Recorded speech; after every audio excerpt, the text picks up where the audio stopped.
యెహోవా నా మొరలాలించెను, తన మహాదయను నన్ను గణించెను.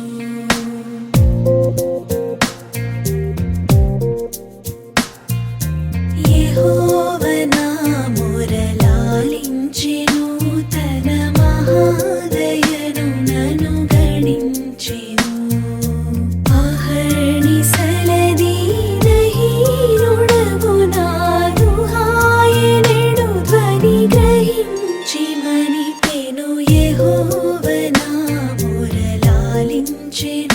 తన మహాదయను నన్ను గణించెను.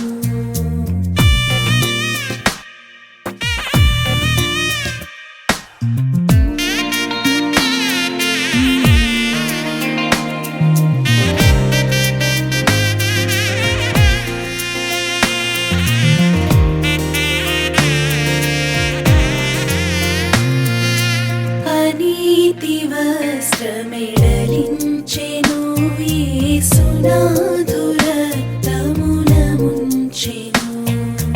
అనీతి వస్త్రమెడలించెను, యేసునాథు రక్తమున ముంచెను.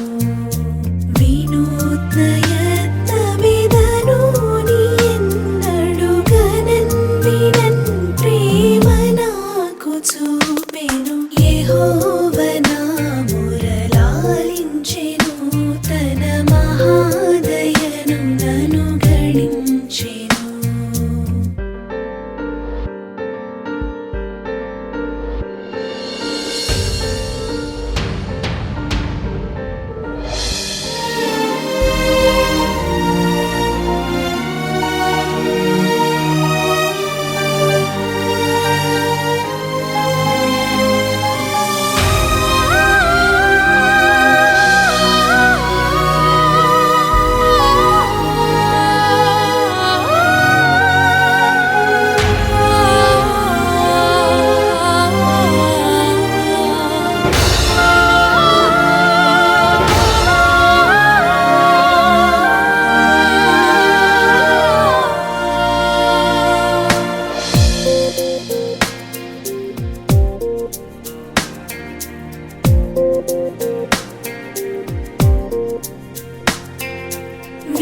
విలాపములకు చెవినిచ్చెను, శ్రమ కలాపములకు సెలవిచ్చెను.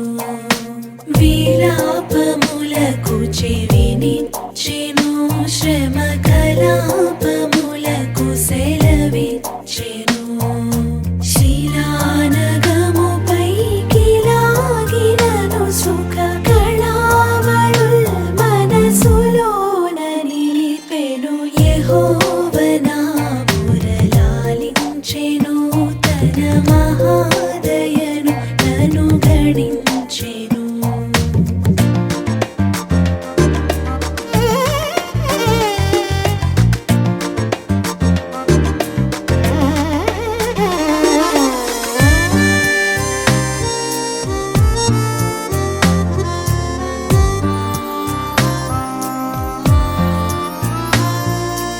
అగణ్య పాపియని త్రోయక నన్ను గూర్చి తన సుతుని దాచక, తెగించి మృతి కోప్పగించి పాపపు నిగుల్ దిగుల్ సొగసుగా నడంచెను.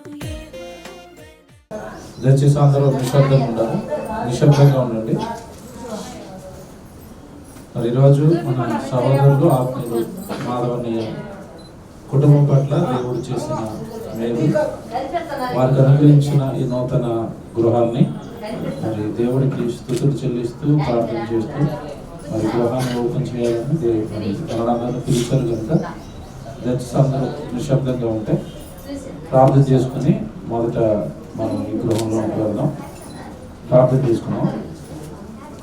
ప్రేమ కలిగిన పరలోకపు తండ్రి, మీరు ఈ కుటుంబం పట్ల చేసిన మేలును బట్టి తండ్రి సహోదరులుగా సంతోషిస్తూ మీ పాదాలకి మా స్తుతులు స్తోత్రాలు చెప్తున్నాం తండ్రి.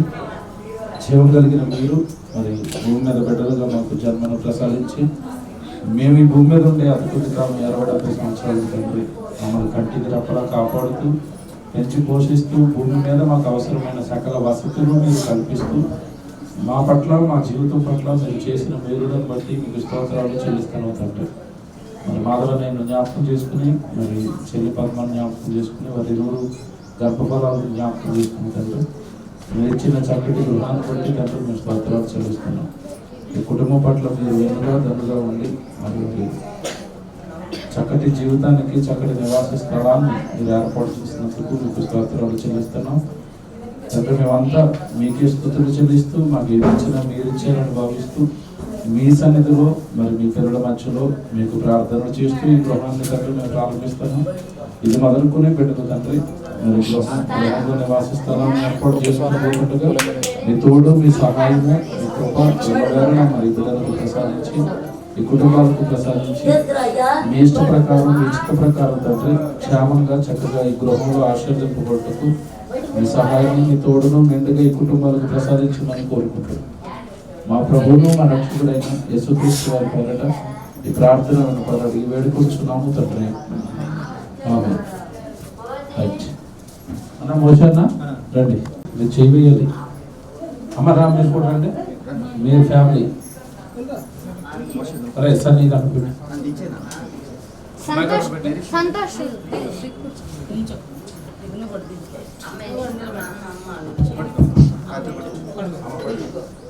బాబు అందరూ వస్తున్నారా? వీళ్ళు అన్నయ్య అందరూ వస్తున్నారు. ఓకే చిన్నోడు పడ్డా పడ్డాడు అన్నయ్య.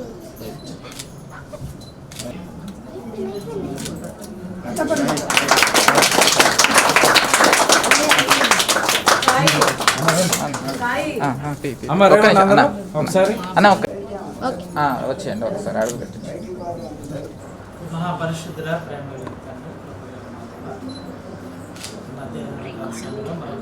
పాదం చంపేస్తున్నాం. చిన్నపిల్లలు మీ మాట చక్కగా నేర్చుకొని దేవుని పని కొరకు దేవుని ఆలోచన కొరకు ఈ కుటుంబం పనిచేయలాగిన వారి పిల్లలు దేవుని కొరకు కష్టపడలాగిన కృపణ గురించి వారిని ఆత్మీయంగా ఆర్థికంగా అన్ని విషయాలు చూపించాలి. క్రీస్తు ప్రభువారి పేట వేడుకున్నాం తండ్రి.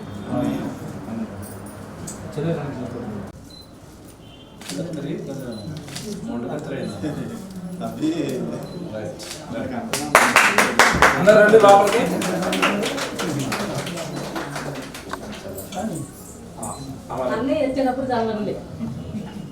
అందరూ రండి అమ్మ లోపల రండి, ఇందులో ప్రార్థన చేద్దాం. పరిశుద్ధుడా ప్రేమ గల మా తండ్రి కృపగల రాజా ఇచ్చే నివాసమైన నీ బంగారు పాలుగా తెలుసుకుని స్తోత్రములు చూపిస్తున్నాం.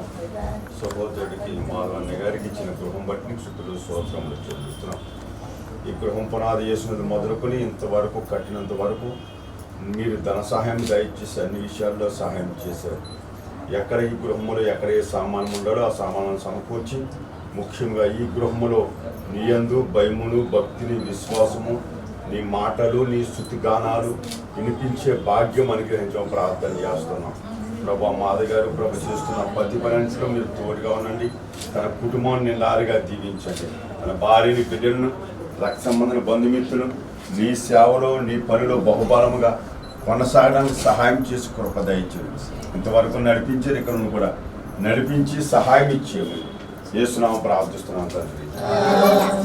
నీ జన్మకు కారణముంది ప్రభు కొరకే బ్రతకమని మానవుడా కారణముందా.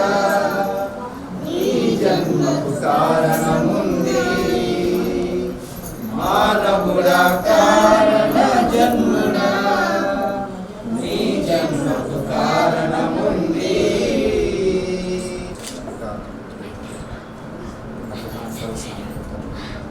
నిద్ర కుమారుడిని యేసుక్రీస్తునామమున చెల్లించుకుంటాను.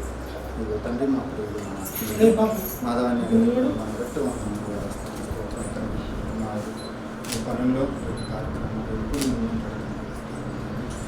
మనం ఆశీర్వదిస్తాను.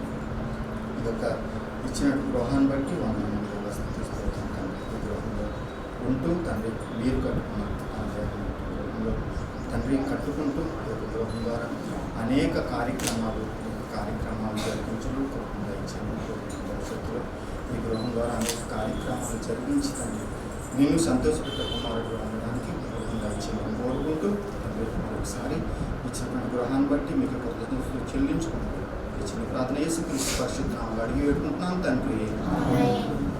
అయ్యా అమ్మా రండి మీరు ముందుకు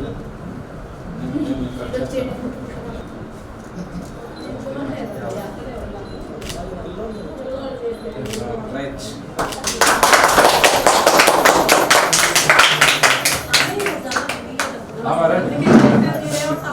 అందరూ లోపలికి వచ్చేయండి, లోపలికి వచ్చేయండి అందరూ. అమ్మ రండి, అందరూ రండి, ఇందులో ప్రార్థన చేసేద్దాం. సినానే రండి. తండ్రి నీకు వందనాలు అయినా గడిచిన కాలమంతా తండ్రి నీ సజీలకులు మమ్మల్ని కాసి కాపాడిన విధాలు పెట్టి వందనాలు చెల్లించుకున్నాం తండ్రి. అలాగైనా తండ్రినైనా మా ఆత్మీయులైనా ఇవైనా తండ్రి మాధవానికైనా మీరు ప్రేమించి ఇచ్చిన ఈ గృహాన్ని పెట్టినైనా ప్రార్థిస్తున్నాం తండ్రి. అలాగైనా తండ్రినైనా ఈ గృహంలో వచ్చి ఉండగా తండ్రి పాత గృహంలో తండ్రి నీ పనులు ఎంత ఎలా చేశారు ప్రభా. అలాగైనా తండ్రి నీ కొత్త గృహంలో కూడా తండ్రి నీ కోరికని నెరవేర్చే బిడ్డలుగా బిడ్డలు ఉండడానికి సహాయం చేయండి. అలాగే తండ్రినైనా కూడా తండ్రి ఉండడానికి నా తండ్రి నివాసం కావాలని చెప్పారు తండ్రి. నేను నివాసం ఉన్నప్పుడే నీ పనులు మేము చేయగలం తండ్రి. అలాంటి దాన్ని మమ్మల్ని ప్రేమించి నా తండ్రి మా ఆత్మీయులకు ఇచ్చిన విధానం పెట్టి వందనాలు చెల్లించుకుంటాం. అలాగే తండ్రి ఇప్పుడు ఎల్లప్పుడూ తండ్రి నీ పనులు మీరు సంతోషించే వరకు మేము ఉన్నట్టుకు సహాయం చేయమని, ఇక్కడ చేస్తున్న ప్రతి పనిలో నన్ను మీరు తోడు నడిపించమని, మీ నామహేతుగా జరిగించినప్పుడు సహాయం చేయమని యేసుక్రీస్తు నామములో కోసమా కన్న తండ్రి. ఆమేన్. పాడుకోండి బాబు. పూలెందుకు కాయలెందుకు మృదువులెందుకు కాయలెందుకు పూలెందుకు. మా తండ్రి నీ శ్రేష్టమైన నీ పరిశుద్ధమైన నామానికి వందనాలు తెలియజేసుకుంటాం తండ్రి. ఇంతవరకు మమ్మల్ని బ్రతికించండి, మరలా మా జీవితంలో దినాన్ని ఇదిగో ఈ దినంలో తండ్రి మీ ప్రియకుమారుడు తండ్రి మాధవి గారిని అలాగే పద్మ గారిని ప్రేమించి తండ్రి ఈ లోకంలో బ్రతుకున్నంత కాలం తండ్రి ఎండకి వానకి చలికి తండ్రి మా దేహాన్ని భద్రపరచుకోవాలని తండ్రి ఒక గృహంగా తండ్రి ఈ లోకంలో ఇచ్చారు తండ్రి. ఈ గృహం ద్వారా తండ్రి అనేక కార్యక్రమాలు జరగాలి, అనేక మందికి వాక్యాన్ని వినిపించాలి తండ్రి. ఈ కుటుంబం అంతా నీ కొరకు బ్రతికి తండ్రి నీ కొరకు ఆలోచించడానికి సహాయం చేయమని, ఇక్కడికి వచ్చిన ప్రతి ఒక్కరిని జ్ఞాపకం చేసుకోమని యేసుక్రీస్తు నామమున ప్రార్థన అడిగి. నేను హైట్ కదా, ఓవర్లాప్ చేస్తాను.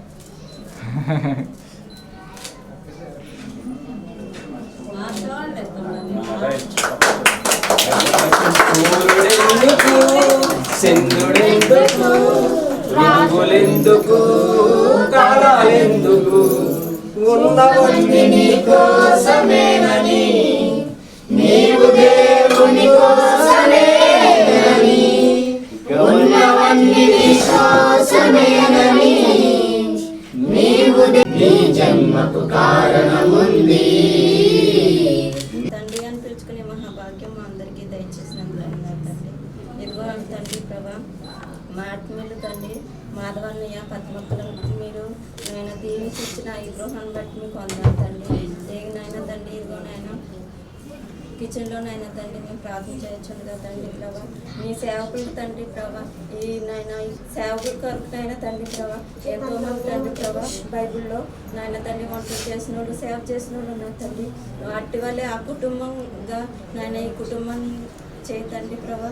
అలాగే తండ్రి ప్రభా గొప్ప దేవ అలాగే నాయన ఈ ఇక్కడికి వచ్చినా సరే తండ్రి అక్క నాయన అన్నయ్య మీ పనులు ఇంకా ఎక్కువ ఉండేలా సాయం చేయండి ప్రభా.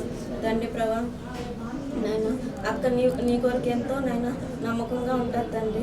అలాగే తండ్రి ప్రభా అక్కని అన్నయ్యని దీవించి తండ్రి మీరు ఇచ్చినందుకు ఈ గృహాన్ని మీరు ఇచ్చినందుకు అన్నారు తండ్రి. అలాగే తండ్రి ప్రభా మీరు ఇచ్చిన ఇతర బిడ్డల్ని దీవించి ఆశీర్వదించండి తండ్రి గొప్ప దేవ. అలాగే తండ్రి ప్రభా మీరే తోడుగా ఉండి మీ కార్యక్రమం అంతట్లో మీకే నామ గంతగా జరిగేలాగా సాయం చేయమని కోరుకున్నాం. మీ కుమారుడైన యేసుక్రీస్తు వారి పుణ్యనామములో అడిగి వేడుకున్నాం తండ్రి.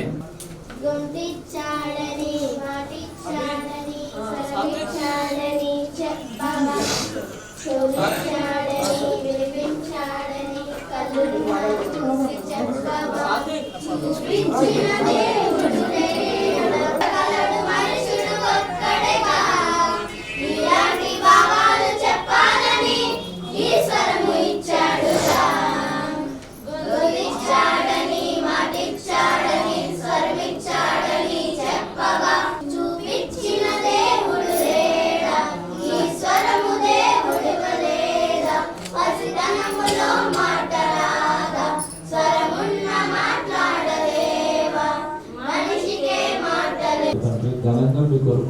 కష్టపడిన కుటుంబం, ఎన్నో కార్యక్రమాలకి ముందున్న కుటుంబం, ఎన్నో వేల రూపాయలు మీ కార్యక్రమాలకు ఇచ్చి వారి గృహాన్ని తండ్రి దైవజనులకు తండ్రి ఆతిథ్యం ఇచ్చే గృహంగా మార్చి ఎన్నో సార్లు తండ్రి పరిశుద్ధులకు ఆతిథ్యం ఇచ్చే వాతావరణం వారి గృహంలో నిర్మించి మీ పనులు విస్తృతంగా ఉన్నతంగా వాడబడుతున్న కుటుంబం తండ్రి.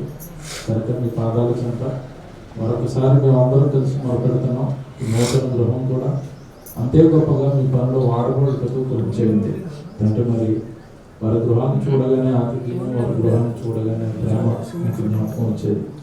అలాంటి ప్రేమే, అలాంటి ఆప్యాయతే, అలాంటి అనురాగమే ఈ కుటుంబంలో ఈ నూతన గృహంలో కూడా ఏర్పడుటకు కృప చేయండి. మరి ఇచ్చిన మంచి మనసును బట్టి మీ సేవ పట్ల, మీ పని పట్ల ఆయనకున్న మంచి ఆలోచనలు పెట్టండి. ఈ కుటుంబాన్ని దీవించమని, ఈ నూతన గృహాన్ని విరివిగా మీ సేవలు, మీ పనులు ముందుంచి మేము అందిస్తూ ప్రార్థిస్తూ మా ప్రభువును మా రక్షకుడైన యేసుక్రీస్తు వారి పేరట ఈ ప్రార్థన విన్నపాలు మీ పాదాలకు సమర్పిస్తున్నాం తండ్రి. ఆమేన్. చేరవచ్చిన మీ అందరికీ క్రీస్తునామములో శుభాభివందనాలు. దేవుని పిల్లల మరి నిజంగా అన్నయ్య కుటుంబంలో దేవుడు చేసిన ఒక ఉన్నతమైన మేలు ఈ నూతన గృహాన్ని మరి నిర్మించుకోవటం. కొద్దిసేపు దేవుడి వాక్యం ఈ గృహాల పట్ల, ఇంటి పట్ల దేవుడు ఏం చెబుతున్నాడు అన్నది కొద్దిసేపు మనం జాగ్రత్తగా ఆలోచిద్దాం. దేవుడి పిల్లల ఈ భూమి మీద ఉన్న మనుషులంతా పిల్లలే, ఒకే తండ్రి పిల్లలు, ఒకే దేవుడు ఈ భూమి మీద ఉన్న మనుషులందరినీ సృష్టించాడు, తయారు చేశాడు. అయితే ఈ భూమి మీద కొద్ది కాలం ఉన్న ఈ జీవితం ఏదైతే ఉందో ఈ జీవితానికి అవసరమైన సకల వసతులు దేవుడు ఈ సృష్టిలో పెట్టాడు.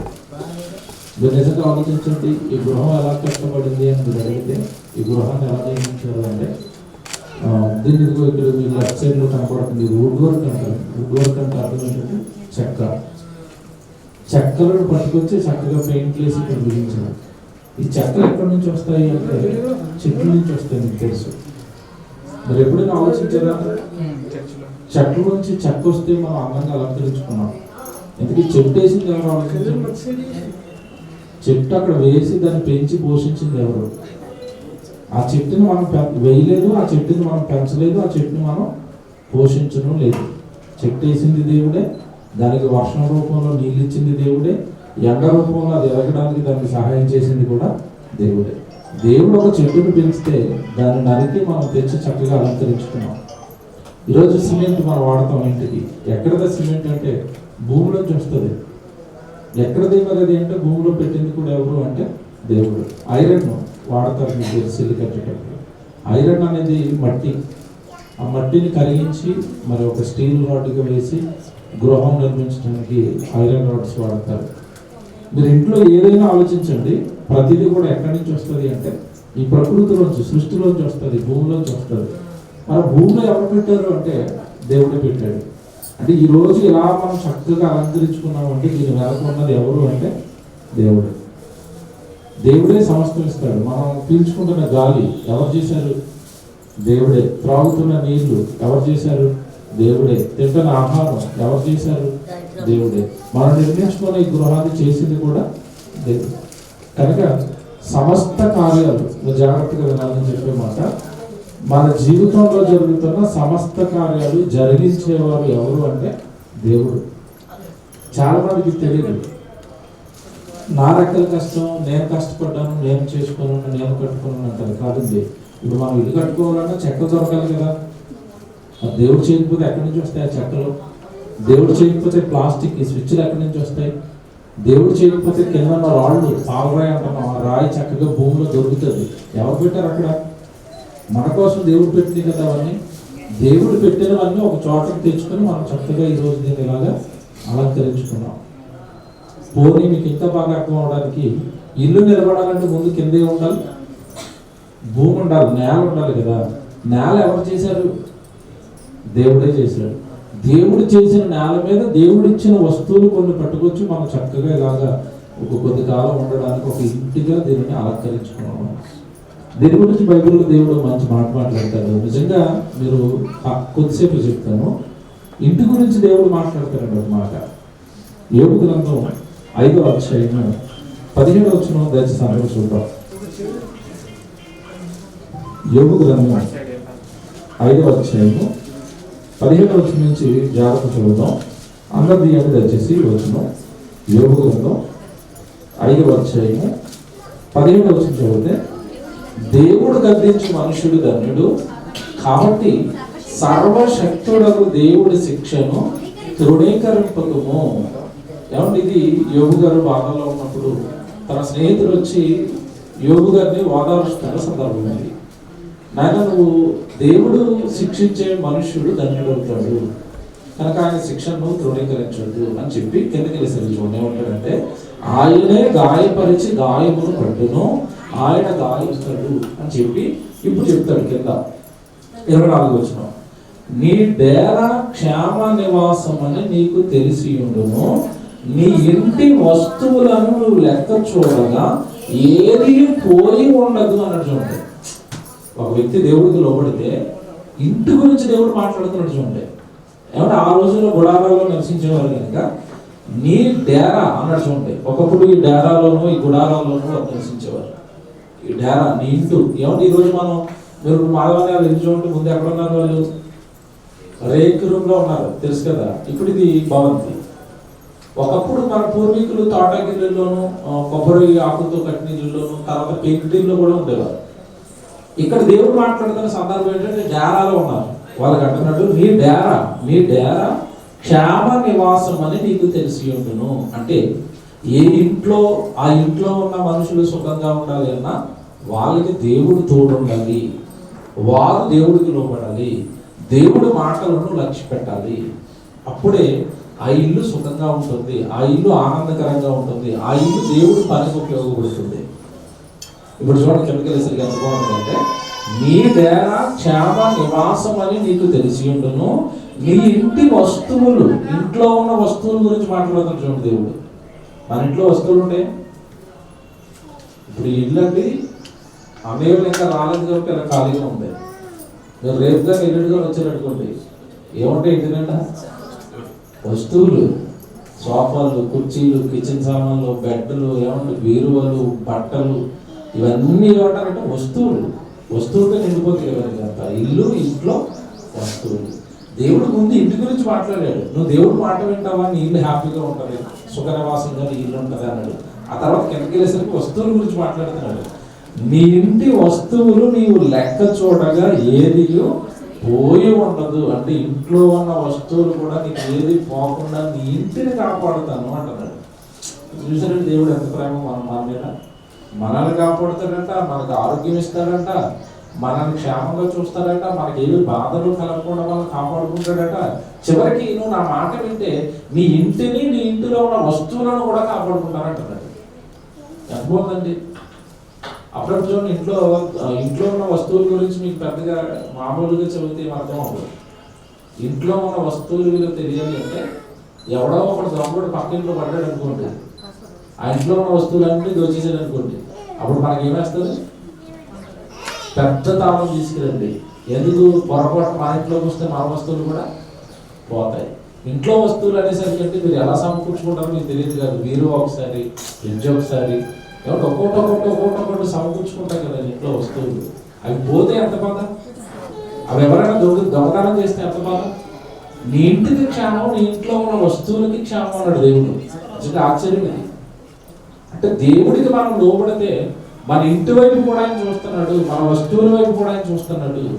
మన వస్తువులు కూడా ఎవరి ప్రమాదంలో పడకుండా దేవుడు కాపాడుతున్నాడు. ఎంత బాగుంది దేవుడు ప్రేమ. కనుక దేవుడి పిల్లలుగా మనం ఒకటే ఆలోచించాలి. ఇదంతా ఎప్పుడు జరుగుతుందంటే, దేవుడు గద్దించు మనుష్యుడు ధన్యుడు 17వ వచనం. ఆయన గద్దింపును వినాలి, ఆయన వాక్యం వినాలి, ఆయన చెంతకు నువ్వు రావాలి, ఆయన ఎవరో గుర్తించాలి. అప్పుడు ఆయన కాపుదల, ఆయన రక్షణ, ఆయన తోడు నీ నివాస స్థలం మీద కూడా ఉంటుంది అంటాడు. ఇంకొక అధ్యాయం చూద్దాం. ఇక్కడ 8వ అధ్యాయం చూడండి. 8వ అధ్యాయము 5వ వచనం కూడా చూడండి. 8వ అధ్యాయము 5వ వచనం, 5, 6 వచనం చూద్దాం.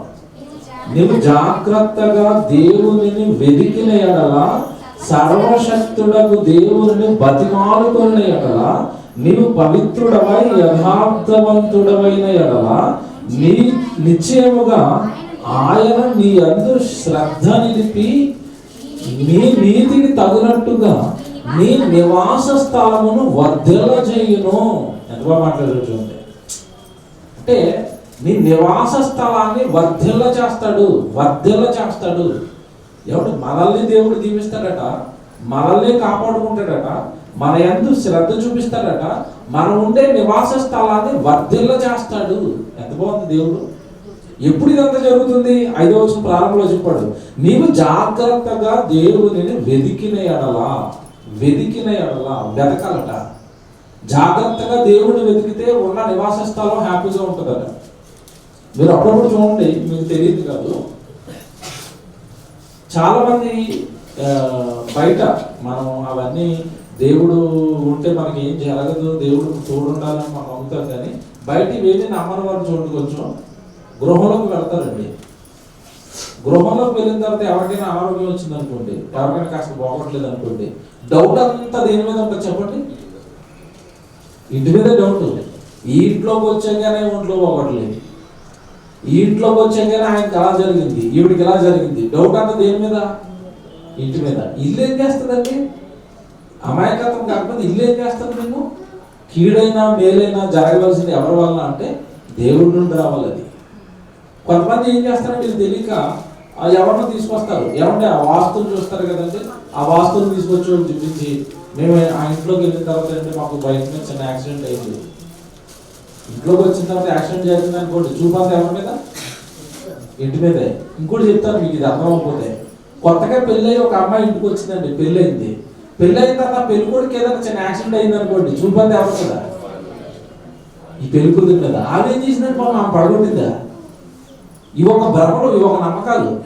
అలాగే ఇంట్లోకి వచ్చిన తర్వాత ఏదైనా జరగగానే మేము ఆ ఇంట్లోకి వెళ్ళాక ఇది జరిగింది కనుక ఎవరన్నా వాస్తు చూపించోడు పట్టుకుంటే ఆడు వచ్చాడు, ఏం లేదు గుర్తుదే డబ్బులు కొట్టేయడానికి, మొత్తం ఇల్లంతా తిరుగుతాడు ఒక అరగంట సేపు. వచ్చి చివరికి ఏమంటాడంటే ఈ డోర్ మీకు ఇక్కడ పెట్టడం వల్ల మీకు యాక్సిడెంట్ అయింది అంటాడు. ఇప్పుడు అర్జెంట్గా ఏం చేయాలి? ఆ డోర్ మూసేయాలి, మళ్ళా మేస్త్రి అని పిలవాలి, అదంతా కొట్టేయాలి, ఆ డోర్ తీసి ఇంకో చోట పెట్టాలా. ఇదంతా చెప్పినందుకు ఆయనకు ఒక 10,000 పెట్టాలా, అంతేనా? మనం చిన్నలో ఉన్నప్పుడు 10,000 వేస్తారు. అదే పెద్ద అపార్ట్మెంట్లో ఆయన తీసుకొచ్చాడు అనుకోండి, ₹1,00,000 నాకు ముందు ఫీజు కట్టండి, మీకు శాంతి యజ్ఞం చేస్తాను, మీరు అర్జెంట్గా ఏం చేస్తారంటే బాత్రూమ్ డోర్లు కలర్ మార్చేయండి అంటాడు. బాత్రూమ్ డోర్ కలర్ మార్చేస్తే కీడిపోతుందట. మీకు విచిత్రం తెలుసా? ఈ మధ్యకాలంలో ఒక అతను ఏం చేశాడు తెలుసా? 3 ఫ్లోర్ల అపార్ట్మెంట్ అండి, అంత తిరిగాడు. తిరిగిన తర్వాత ఏమన్నాడంటే కింద బేస్మెంట్ ఉంటుంది కదండి, ఆ బేస్మెంట్ లో పిల్లర్స్ ఉంటాయి, మొత్తం తిరిగి అన్నాడు ఈ పిల్లర్ ఎక్కడ వేయకూడదు, మీరు ఈ పిల్లర్ ఎక్కడ వేసినందుకే మీకు ఇలాగా అశుభం జరుగుతుంది అన్నాడు. చెప్పేసి వెళ్ళిపోయాడండి. వెళ్ళిపోయిన తర్వాత ఏం చేశాడు అనుకున్నా, రప్ప పట్టుకొచ్చి పిల్లర్ పోసేసాడు. పిల్లర్ పోసేసి ఇల్లు ఉంటుందండి 3 ఫ్లోర్లు ఇలా ఉండిపోయింది. పక్కన గోడలు పెట్టి కంప్లైంట్ ఇస్తే అప్పుడు మళ్ళీ తీసుకొచ్చి ఇంజనీర్ పెట్టి మళ్ళీ పిల్లర్ పెట్టారంట. ఇది మీకు ఎందుకు చెప్పని తెలుసండి? ఇప్పుడు ఇంట్లో దోషం ఉంటుంది, ఎవరు వస్తువులండి ఇవి మనల్ని ఏం చేస్తాయి? వీటిని తయారు చేసింది ఎవరండి? దేవుడు. మనం తయారు చేసింది ఎవరు? దేవుడు. ఆయన మీద మనం శ్రద్ధ పెట్టుకుంటే ఇవి మనల్ని ఏం చేస్తాయి? నేను చాలాసార్లు చెప్తాను, ఎవరైనా పిల్లి ఎదురొస్తున్నారు కూడా ఇంటికి వెళ్తాను తిరిగి, పిల్లి ఎదురొస్తే ఏంటంట అశుభం అంట. మీకు సంగతి చెప్పనండి, పిల్లి ఎందుకు వెళ్తుందో బయటికి, ఈయన కూడా అదిగే వెళ్తున్నాడు. పిల్లి ఎందుకు వెళ్తుంది చెప్పండి? అది వెళ్తుంది తీరుకోవడానికి, అది వెళ్తుంది. నువ్వు పనికి నువ్వు వెళ్తున్నావు. విచిత్రం ఏంటంటే దాన్ని చూసి నువ్వు భయపడతావు, నిన్ను చూసి అది భయపడుతుంది, అందుకని పరిగెడుతుంది ముందు. పిల్లి ఏం చేస్తుందండి? మన ఇంట్లో చాలా మంది మీరు పాశ్చాత్య దేశాల్లో చూసుకుంటే మనం ఎదురొస్తే అశుభం అంటున్నాం, వాళ్ళ ఇంట్లోనే పిల్లులు పెంచుకుంటారు. మన వాళ్ళకి ఏమవట్లేదు, మనం కుక్కలు పెంచుకుంటాం కదండి, వాళ్ళు పిల్లులు పెంచుకుంటారు, వాళ్ళకి ఏమవదు. కానీ ఇవన్నీ ఏం లేదండి, దేవుడు మనకి తోడుగా ఉండాలి, దేవుడు మనకి తోడుగా ఉండాలి. ఈ మాట చూపించాలి ఎంత బాగుంటుంది. 8వ అధ్యాయము 5వ వచనం మీరు మళ్ళీ చదవండి. ఏమంటున్నారు? నీవు జాగ్రత్తగా దేవుడిని వెతకిన ఎడలా అన్నట్టుంది. నువ్వు జాగ్రత్తగా దేవుడిని వెతుకు, దేవుడిని వెతకాలి. చూడండి, దేవుడిని వెతకాలట. మనం వజ్రాలు ఎత్తుకుంటాం, బంగారం ఎత్తుకుంటాం, పని ఎత్తుకుంటాం, ఏమంటే సమాధానాలు ఎత్తుకుంటాం. దేవుడు ఎవరు వెతుకుతారు? దేవుడు ఎవరు వెతుకుతారు? దేవుడు ఎవరు? దేవుడు ఎక్కడ ఉన్నాడు? దేవుడిని మేము ఎలా నమ్మాలి? దేవుడు మమ్మల్ని ఎప్పుడు దీవిస్తాడు? మీరు జాగ్రత్తగా దేవుడిని వెతకిన ఎడల అన్నాడు. చూడండి, మీరు జాగ్రత్తగా దేవుడిని వెతకిన ఎడల సర్వశక్తుడను దేవుడిని మీరు బతిమాలుకుని ఎడల. దేవుడు అనగానే ఎవరు అనుకుంటున్నారు? సర్వశక్తిమంతుడు అంటే శక్తి అంతా కూడా ఆయన దగ్గర ఉంది. మన దగ్గరకు వచ్చే ప్రమాదం నుండి తప్పించగలిగిన శక్తిమంతుడు ఎవరు అంటే దేవుడు.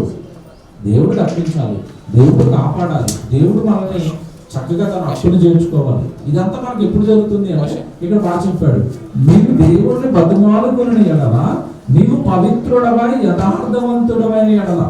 ఇక్కడ ఒక ప్రాబ్లం ఉందండి, చాలా మంది దేవుడిని నమ్ముతారు, దేవుడికి నమస్కారాలు చేస్తారు, దేవుడికి పూజలు చేస్తారు.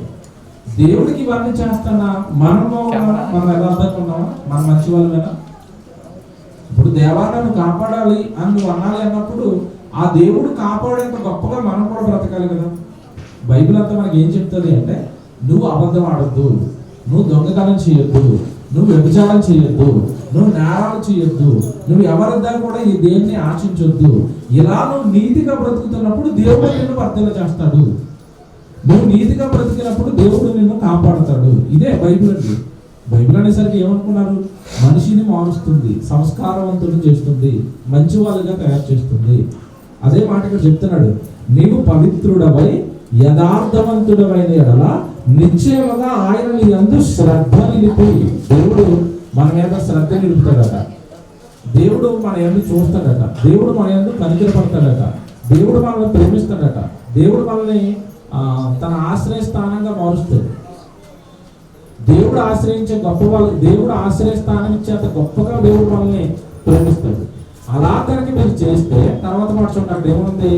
నీ నీతికి తగినట్టుగా నీ నివాసమును వర్ధిల్ల చేయును అంటే ఇంకొకటి అర్థమైంది మీకు. నీ నీతికి తగినట్టుగా నీ నివాసం వర్ధిల్ల చేస్తాడు అంటే అర్థం ఏంటంటే, నువ్వు నీతిగా ఉంటే నీ నివాసం బాగుంటది, నువ్వు యథార్థంగా ఉంటే నీ నివాసం బాగుంటది, నువ్వు దేవుడిని నమ్మి పవిత్రంగా బ్రతికితే నీ నివాసం బాగుంటది, నువ్వు దేవుడిని నమ్మి యథార్థంగా బ్రతికితే నీ నివాసం బాగుంటది. మనమేమో మార్చుకోవాల్సినవి మార్చుకోకుండా ఇంట్లో ఏదో సాక్ష్యం ఉందనుకుంటాం. మనం ఏం లేదండి, దేవుడు ఎంత బాగా చెప్పాడు. దేవుడు అంటే బైబిల్లో అన్ని రాస్తాడండి, ఇంటి గురించా, మన గురించా, ఏమంటే భార్య గురించా, భర్త గురించా, పిల్లల గురించా, దేవుడు అన్ని బైబిల్లో రాస్తాడు.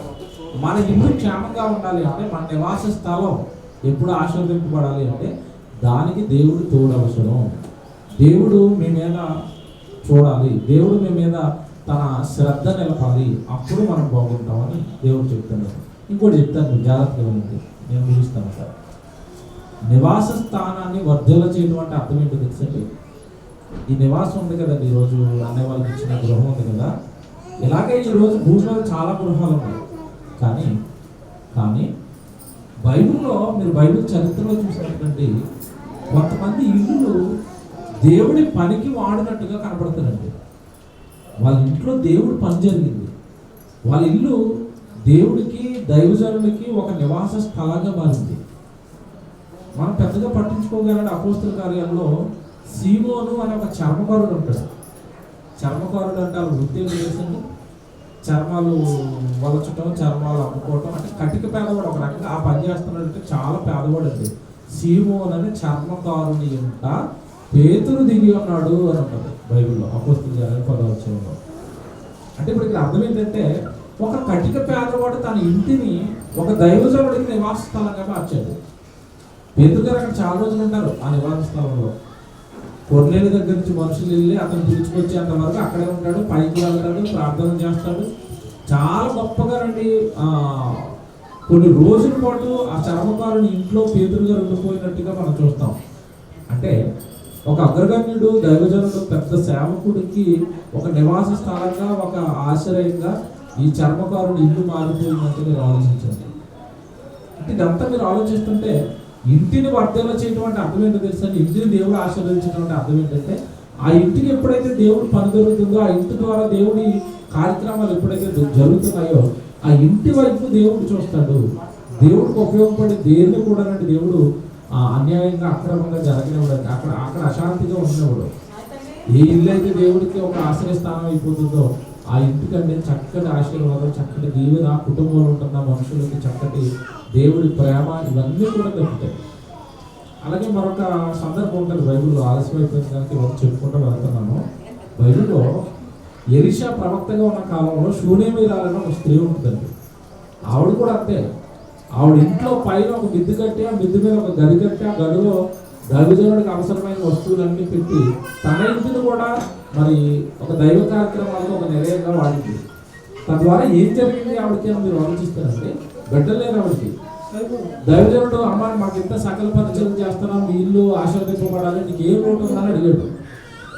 ఆ కాలంలో దైవజనుడు అడిగాడు అంటే దేవుడు అడిగినట్టే. ఎందుకంటే ఈయన ఏది కావాలంటే అది ఇచ్చేస్తాడు. అంత శక్తి దైవజనుడికి ఆ రోజు దేవుడు ఇచ్చాడు. అమ్మ మీ ఇంట్లో మీకు ఏం కావాలో అడగండి అన్నాడు. నాకు అన్నీ ఉన్నాయి, ఆస్తి ఉంది, సంపద ఉంది, కానీ నాకు ఎవరు లేదు, బిడ్డలు లేరు అనేసరికి ఆయన వచ్చే సంవత్సరం నీ కౌగిట మగబిడ్డ ఉంటాడు అని చెప్పేసి వెళ్ళిపోయాడు. వచ్చే సంవత్సరానికి ఆవిడ ఒడిలో ఒక మగబిడ్డ ఉన్నాడు. అంటే అది ఎలా పొందుకుంది ఆవిడ మీరు ఆలోచిస్తే చిన్నది ఇక్కడ మీరు బాగా ఆలోచించవలసింది ఏంటంటే తన ఇంటిని సేవకి ఇచ్చింది. తన ఇంట్లో దేవుడు సేవ జరిగించింది. వెంటనే ఆవిడ ఇంటికి వచ్చిన ఆశీర్వాదం ఒక మగబిడ్డ ఇంట్లోకి వచ్చాడు. గర్భఫలము యెహోవా ఇచ్చు బహుమానం. మన ఇంట్లో ఉన్న బిడ్డలు దేవుడు ఇచ్చాడు మనకి. అలాగా ఆ ఇంటిలో సేవను జరిగించడం వలన ఆ రోజు ఆవిడ పొందుకున్న ఆశీర్వాదం ఉంటుంది. ఇంకా మీరు ఇలా బైబిల్లోకి వెళ్ళిపోతానండి, చాలా చాలా ఇల్లు కనపడతాయి. చాలా మంది వారి ఇంటినండి దైవ గృహాలుగా మార్చారు. తిరువన పత్రికను చదువుతున్నప్పుడండి నీ ఎంటనే ఉన్న సంఘమునకు అని రాస్తారు. అంటే ఇంటినే దేనిగా మార్చేశారు వాళ్ళు? సంఘంగా మార్చేశారు, చర్చిగా మార్చేశారు ఇంటిని. అంటే ఒకటే ఇక్కడ మీకు ప్రారంభంలో చెప్పాను కదండి, ఇది ఇచ్చింది ఎవరు? దేవుడే. మనం కట్టుకున్న ఈ ఇల్లు ఎంత అందంగా ఉందంటే ఈ ఇంటికి అవసరమైన సకల వసతులు అమర్చింది దేవుడే. దేవుడే ఇచ్చినప్పుడు నా ఇంటిని మరలా నేను తిరిగి దేవుడికి ఇవ్వాలి, దేవుడి పనికి ఇవ్వాలి. చూసారండి వాళ్ళ ఆలోచనలు అనుకోని. కానీ ఈ రోజున అలా ఆలోచించే వాళ్ళు ఎవరు ఉంటారండి? ఏది ఇచ్చినా దేవుడు ఇస్తున్నాడండి, దేవుడు కృపండి, దేవుడు తోడండి, నేను దేవుడి కొరకు వాడాలి అని ఎంతమంది అంటే ఆలోచిస్తారని చెప్పండి. కనుక దేవుడు పిల్లలారా, మీ ఇంటి అందు దేవుడు శ్రద్ధ నిలపాలట. ఎంత బాగా రాశాడు మాట. చివరి మాట చదువుతుంది చూడండి. మళ్ళా 6వ వచనం చూడండి. 8వ అధ్యాయం 6వ వచనం 7. నీవు పవిత్రుడవై యథార్థవంతుడమైన ఎడల నిశ్చయముగా ఆయన నీ యందు శ్రద్ధ నిలిపి నీ నీతికి తగినట్టుగా నీ నివాస స్థలమును వర్ధిల్ల చేయును. నీ నివాస స్థలాన్ని ఏం చేస్తాడట? వర్ధిల్ల చేస్తాడు, ఆశీర్వదింప చేస్తాడు అని అర్థం. ఇప్పుడు మానవనీయాల ఇల్లు నివాస స్థలం ముందే అక్కడ చెప్పండి. ఒకప్పుడు అడ్రస్ స్టాలిన్ గారు.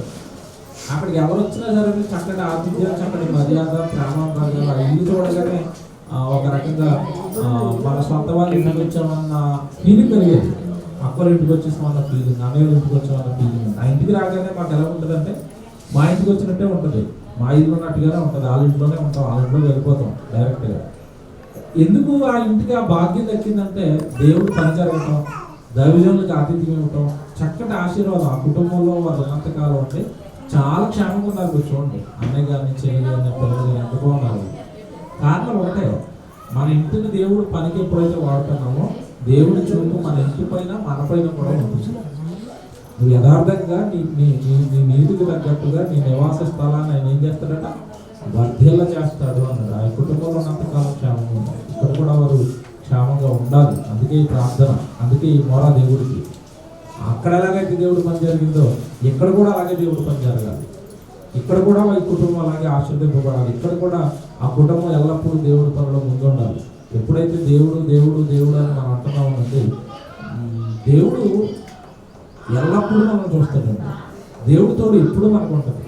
ఎవరి దేవుడికి మనుషులకి తేడా చెప్తాను, జాగ్రత్తగా ఉంది. మనం మనుషుల్ని ప్రేమించినందుకే దేవుడిని ప్రేమించలేమండి. ప్రేమిస్తారా? ప్రేమించరు. మనుషులు ఎందుకు ప్రేమిస్తారంటే నాకు ఆపద వచ్చినప్పుడు సహాయం చేస్తారని. విషయం ఏంటనుకున్నారు? దేవుడికి మనుషులకు ఒక తేడా చెప్తున్నాడు వినండి.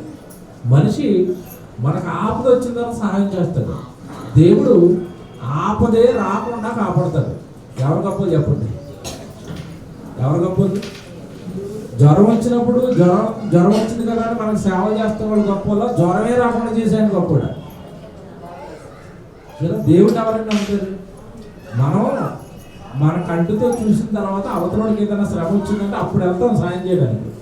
దేవుడు అసలు మన శ్రమలోకి వెళ్ళకముందు, బాధలోకి వెళ్ళకముందు ముందే ఎరుగుతాడు. ఆ బాధ, ఆ శ్రమ, ఆ కష్టము మనకు రాకుండా తప్పిస్తాడు. అది నివాస స్థలమైనా, మనం ఉండే చోటైనా, ఏదైనా దేవుడు యందు మనం శ్రద్ధ నిలిపితే, మన యథార్థతను బట్టి, మన నీతిని బట్టి దేవుడు మన నివాస స్థలాన్ని ఏం చేస్తాడట? వర్ధెల చేస్తాడు, ఆశీర్వదింప చేస్తాడు. ఏమంటే ఇవన్నీ దేవుడు చక్కగా బైబిల్లో మనకి చెబుతున్న ఏమంటే వాగ్దానం. చక్కగా దేవుడు దేవుడు ఒకటే. దేవుడు మనకి ఇచ్చింది, దేవుడికి మనం ఇస్తాం అనుకోండి, దేవుడు మనతో ఉంటాడు. ఆయనకి ఇష్టం. దేవుడు ఎప్పుడైతే మనతో ఉంటున్నాడో మనకి ఏం లోటు చెప్పండి, మనకి ఏం కష్టం చెప్పండి.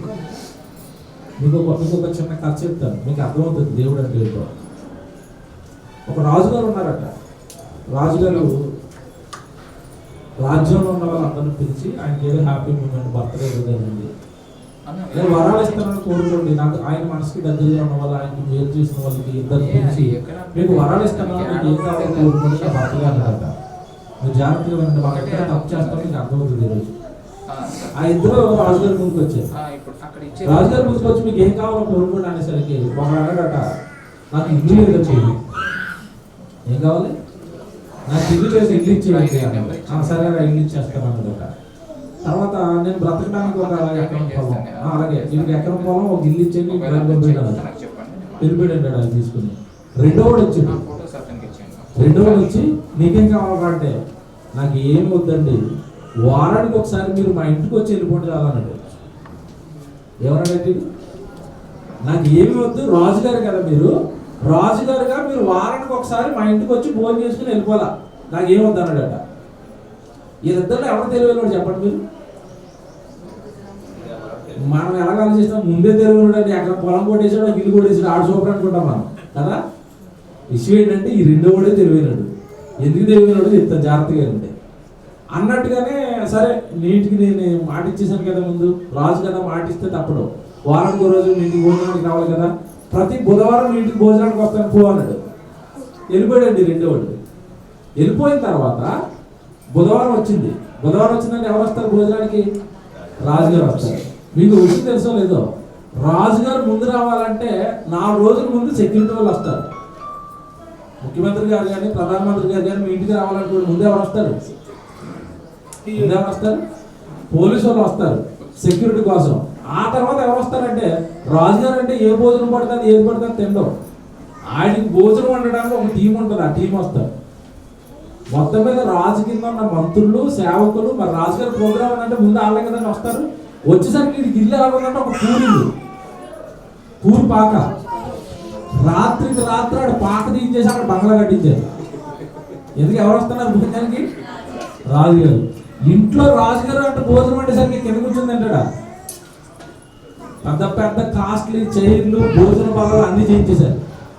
అంత బాగా ఉంది. ఇల్లు రెడీ చేశారు, భోజనశాల రెడీ చేశారు. రాజుగారు రావడానికి రోడ్డు బాగలేదు, రోడ్డు ఏం చేశారు రాత్రి. ఓకేనా? ఇప్పుడు రాత్రికి రాత్రి రోడ్డు అడిపోయింది, ఇల్లు వచ్చింది, రాజుగారికి అవసరమైన సకల వసతులు ఇప్పుడు ఇంట్లోకి వచ్చేసాయి. ఇప్పుడు రాజుగారు తినే భోజనం ఎలా ఉంటుంది, పేదవాడు తినే భోజనం ఎలా ఉంటుంది? ఏది పడితే తింటాడా? దానికి అవసరమైనవన్నీ వాళ్ళే రప్పించారు, ఇంట్లో భోజనాలు సిద్ధం చేశారు. రాజుగారు వచ్చారు, భోజనం చేశాడు, వెళ్ళిపోయాడు. ఇక ఈయన ప్రతి వారం వస్తాడంటే ప్రతిరోజు ఏం జరుగుతుంది?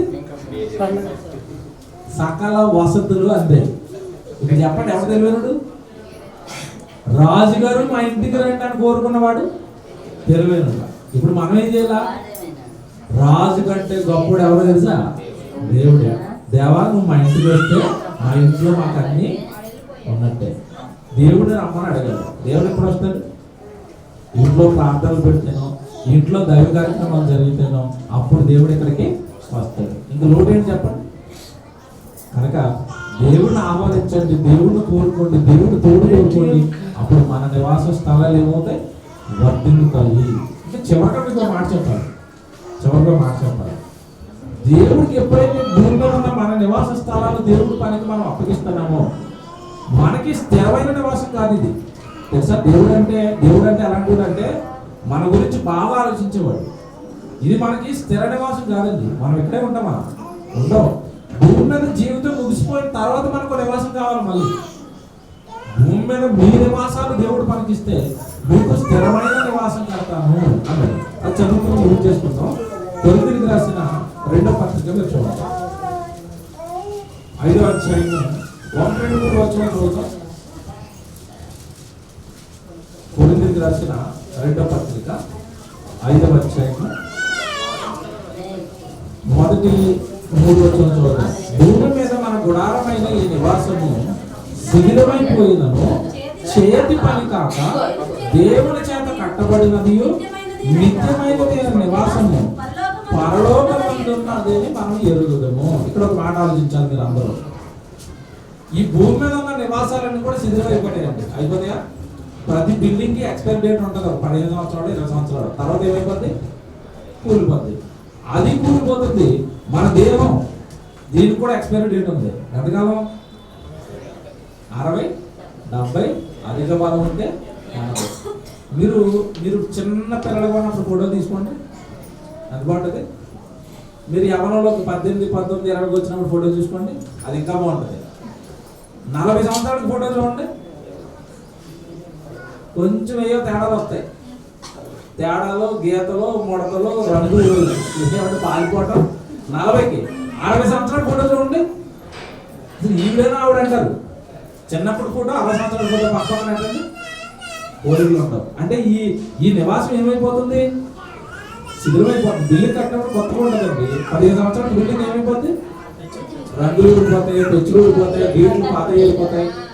ఈ నివాసం ఉండదు. దేవుడు అండి, మీరు బాగా వినాలి, కొద్దిసేపు ముగిస్తాను. దేవుడు అనేసరికి మనకి తెలియదు చెప్పేవాడు దేవుడు. మనకు తెలియదు ఏమి, దేవుడు చెప్పాలి మనకి. దేవుడు ఏం చెప్తున్నాడు అంటే ఈ నివాసం, ఈ శరీరం కానివ్వండి, మనం కట్టుకునే కట్టడాలు కానివ్వండి శిథిలమైపోతాయి, కానీ మనుషుల వలన కట్టబడింది కాక దేవుడు కట్టిన నివాసం ఒకటి ఉంది. మీకు మాట చెప్తాను జాగ్రత్తగా. అంటే మనం కట్టుకున్నది బాగుంటుందా, దేవుడు కట్టింది బాగుంటుందా? మనం వేసిన అట్టుకాయ బజ్జీ బాగుంటుందా, అట్టుకుండి బాగుంటుందా? దేవుడు అట్టుకాయ ఇచ్చాడు, దాన్ని కట్ చేసి బజ్జీ వేసాం. అది బాగుందా, అట్టుకుండి బాగుందా? ముగిందారు చెప్పండి. పనసపండు ఎంత బాగుంది. పనసపండులాగా మీరు ఎవరైనా వంట చేయండి స్త్రీలు. పనసపండు తోడలాగా ఉందో ఆ టేస్ట్తో మీరు వంట చేస్తారా? అలాగే రావాలి సేమ్. రాదు. అంటే ఎవరి వంటలు బాగుంటాయి? దేవుడి బాగుంటాయి. ఇప్పుడు మనం కట్టుకున్న ఇల్లే ఎంత బాగుంటే దేవుడు కట్టిన పరలోకమైన నివాసం ఇంకెంత బాగుంటుంది. ఇది శిథిలమైపోతుంది, దానికి శిథిలం అవ్వదు. కనుక ఆ నివాసం ఒకటి ఉందని గుర్తించండి. ఈ నివాసాన్ని దేవుడికి ఇవ్వండి, ఈ జీవితాన్ని దేవుడికి ఇవ్వండి. మీరు దేవుడిని ఆహ్వానించండి, దేవుడి కోసం బ్రతకండి, దేవుడు పని చేయండి. ఆ నివాసం దేవుడు మనకి ఇస్తాడు. ఎంత బాగుంటుంది. ఆ వచ్చిన మళ్ళీ చదువుతుంది చూడండి. భూమి మీద మన గుడారమైన ఈ నివాసము శిథిలమైపోయినను చేతి పని కాక దేవుని చేత కట్టబడినది నిత్యము అయినది అయిన నివాసము పరలోకమందు మనకున్నదని ఎరుగుదము. యేసు భూమి మీద ఉన్నప్పుడు చెప్పింది అదేనండి. నేను వెళ్ళిపోతాను పరలోకానికి, నేను మరలా తిరిగి వస్తాను. నేను ఎందుకు వెళ్తున్నానంటే మీకు ఇల్లు సిద్ధపరచ వెళ్తున్నాను, మీకు స్థలాలు సిద్ధపరుస్తున్నాను, ఇల్లులు సిద్ధపరుస్తున్నాను. ఆ ఇంట్లోకి మీరు షిఫ్ట్ అయిపోతుంది కదా అన్నారు. జాగ్రత్తగా వెళ్ళవలసింది ఏంటంటే, ఇప్పుడు మాధవానియాలు పాత ఇంట్లోంచి కొత్త ఇంట్లో షిఫ్ట్ అయ్యారు. ఈ ఇంట్లోంచి ఏ ఇంట్లో షిఫ్ట్ అవ్వాలి? పరలోకం అనే నివాసానికి షిఫ్ట్ అవ్వాలి. నివాసాలు మారిపోతాయి, వెళ్ళిపోవాలి మనం దేవుడి దగ్గర ఉన్న నివాసానికి. వెళ్ళాలి అంటే భూమి మీద ఉండగా దేవుడు ఎవరో నమ్మాలి. నన్ను ఎవరు పుట్టించారు, తల్లిదండ్రులు నన్ను ఎవరు చేశారు, ఇగో నేను ఉంటున్న ఈ ప్రకృతి సృష్టి అంతా ఎవరు కలెక్ట్ చేస్తున్నారు, నన్ను ఎందుకు పుట్టించాడు దేవుడు, మాకు బిడ్డలు ఎందుకు ఇచ్చాడు, మేము ఈరోజు క్షేమంగా ఉన్నట్టు మమ్మల్ని ఎవరు కాపాడుతున్నారు, దేవుడు ఎవరు, దేవుడిని వెతకండి అని రాశాడు. ఇందా మీరు ప్రారంభంలో అదే చదివించాను మీకు. దేవుడిని వెతకండి, దేవుడిని వెతకండి, ఆ దేవుడు తోడు కోరుకోండి. ఆ దేవుడు మీతో ఉంటే మీకు అన్ని క్షేమం. ఆ దేవుడు మీకు తోడుగా ఉంటే మరొక నివాసం, పరలోకమైన నివాసం, దేవుడి చేత కట్టబడిన ఆ నివాసం దేవుడే ఇవ్వాలి, ఎవరు ఇవ్వలేదు. కనుక ఆ నివాసం కావాలి అంటే భూమి మీద క్షేమంగా మనం ఈ నివాసంలో ఉన్నంతకాలం దేవుడిని నమ్మి దేవుడి కొరకు మనం ఓకే. ఆలస్యమైంది, ప్రార్థన చేసుకుందాం. కుటుంబం కోసం మరొకసారి ప్రార్థించేద్దాం. అందరూ ప్రేమ కలిగిన పరలోక తండ్రి, మీ చిత్త ప్రకారం, మీ ఇష్ట ప్రకారం తండ్రి, ఈ భూమి మీద ఉన్న జీవితాలన్నీ కొనసాగాలని మీరు బైబిల్లో రాయించారు.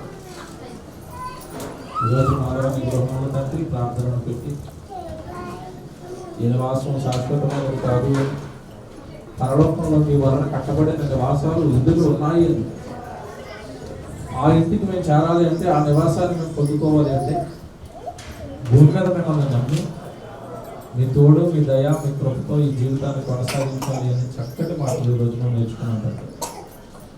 ఈ గృహంలో గొప్ప సంగతులు మీ బిడ్డలందరికీ వినిపించినందుకు ముందుగా స్తోత్రాలు చెల్లిస్తాను. ఎక్కడ మీ వాక్యం నిలబడుతుందో, ఎక్కడ మీ మాట వెదజల్లబడుతుందో ఆ స్థలం ఆశీర్వదింపబడిన స్థలం. మరి మొదటి రోజే ఈ గృహాన్ని మీ నివాస స్థలంగా మీ వాక్యాన్ని వెదజల్లి మరి గృహంగా మార్చినందుకు ముందుగా మేము ఆనందపడుతున్నాం, స్తోత్రాలు చెల్లిస్తాం. ఇది మొదలు తండ్రి ప్రారంభమైంది ఏంటని పని. మరి బిడ్డలు చక్కగా ఈరోజు జరిగిన మీరు చూసిన ఈ కృపను, మీరు చూసిన ఈ మేలుని, మీరు గృహాన్ని చక్కగా గొప్పగా తండ్రి మరి ప్రారంభించిన విధానాన్ని మీ బిడ్డలు జ్ఞాపకం ఉంచుకున్నారు. మీకు విధేయులై, మీకు లోబడి మరి మీ పనులు జరిగించడానికి, వారి కుటుంబాన్ని మీరు గొప్పగా కట్టుకోవడానికి మీ సహాయం ఇవ్వండి. ఇది మొదలుకొని తండ్రి బిడ్డలందరికీ మీ తోడు, మీ రక్షణ, మీ కాపుదల నివాస స్థలంపై ఉంచి మరింతగా మీ పనిలో ఉన్నతంగా ఈ కుటుంబాన్ని నిలబెట్టమని అర్థిస్తున్నాం, ప్రార్థిస్తున్నాం తండ్రి. మా మరవేనండి సహోదరులు వారి పట్ల మేము చూపుతున్న మరి మా ప్రేమను బట్టి మా ప్రార్థనలు మీ చెంతకు చేర్చుకొని ఈ కుటుంబాన్ని తండ్రి పాత గృహంలో ఉన్నప్పుడు ఎలాగైతే గొప్పగా మీ పనులు జరిగించారో అంతే గొప్పగా ఈ కుటుంబాన్ని నిలబెట్టమని అర్థిస్తున్నాం. బిడ్డలిద్దరిని జ్ఞాపకం చేసుకుని జ్ఞానంలో వారిని గొప్పవారు చేయండి. మరి కూడిక కొరకు కష్టపడిన వ్యక్తులందరినీ జ్ఞాపకం చేసుకోండి. మరొకసారి గృహాన్ని బట్టి మీరు స్తుతులు చెల్లిస్తూ, ఇచ్చిన కుటుంబాన్ని బట్టి తండ్రి మీరు స్తుతులు చెల్లిస్తాం. మరొకసారి కుటుంబాన్ని అంతా మీ పాదాలు చెంత పెడుతూ సంఘంగా, సహోదరులుగా, దైవజనులుగా వారి కుటుంబానికి ఎల్లప్పుడూ తోడు, మీ రక్షణ కాపుగా ఇమ్మని ప్రార్థిస్తూ వచ్చిన తండ్రి మరి వారి బంధువులందరినీ జ్ఞాపకం చేసుకోండి. చక్కగా మీ సన్నిధిలో కూర్చొని మీ మాటలు విన్నారు. మీరు తండ్రి కుటుంబం పట్ల చేసిన మేలును వారి కళ్ళాలో చూస్తున్నారు. దీన్ని బట్టి తండ్రి వారు మీ వైపు తిరిగి మిమ్మల్ని నమ్మి మీ రక్షణలో, మీ కాపుదలలో కుటుంబాలన్నీ ఎదుగుతూ వారిని రక్షించమని అందిస్తూ ప్రార్థిస్తారు. మరి వచ్చిన బిడ్డలందరినీ క్షేమంగా మరి సుదూర ప్రాంతాల నుంచి వచ్చిన తండ్రి బంధువులు మరి ప్రయాణంలో తోడుగా ఉండండి. క్షేమంగా వారి గృహాలకు చేర్చండి తండ్రి. మరి పిల్లలందరికీ హస్తాలుగా చెప్తూ ఈ గృహాన్ని మరొకసారి జ్ఞాపకం చేసుకోమని అర్థిస్తూ మా ప్రభువైన యేసుక్రీస్తు వారి పేరటి ప్రార్థన అడిగి వేడుకుంటున్నాం తండ్రి. వాళ్ళందరికీ కూడా దేవుని వందనాలు చెల్లిస్తున్నాను. అదేవిధంగా ఇంత మంచి వాక్యాన్ని అందించిన అన్నయ్య గారికి కూడా ఇంతవరకు క్రమంలో కూర్చొని మంచి మాటలు ఇవ్వడానికి అందరికీ కూడా దేవుని నాలుగు వందనాలండి. అవన్నీ మన జీవితాల్లో ఫలించి ఈ లోకం శాశ్వతం కాదు కానీ మరో లోకం ఉందని అన్నయ్య చెప్పడం జరిగింది. ఆ లోకం వరకు మనందరం కూడా తల్లిని తెలుసుకోవాలని మరొకసారి కోరుకుంటున్నాను. దేవుని అందరికీ ప్రేమించగలరు, అందరూ ప్రేమ స్వీకరించాలని సంఘంగా మా కుటుంబం వరకు కూడా ప్రార్థన చేయాలని కోరుకుంటూ ఈ మాటలు దేవుని దీవించింది.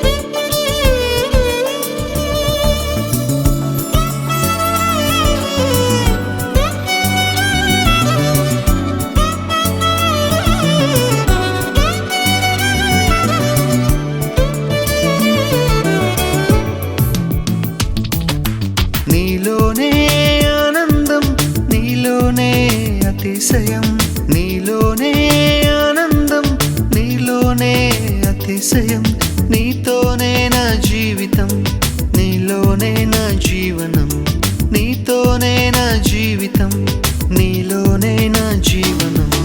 యేసయ్యా యేసయ్యా యేసయ్యా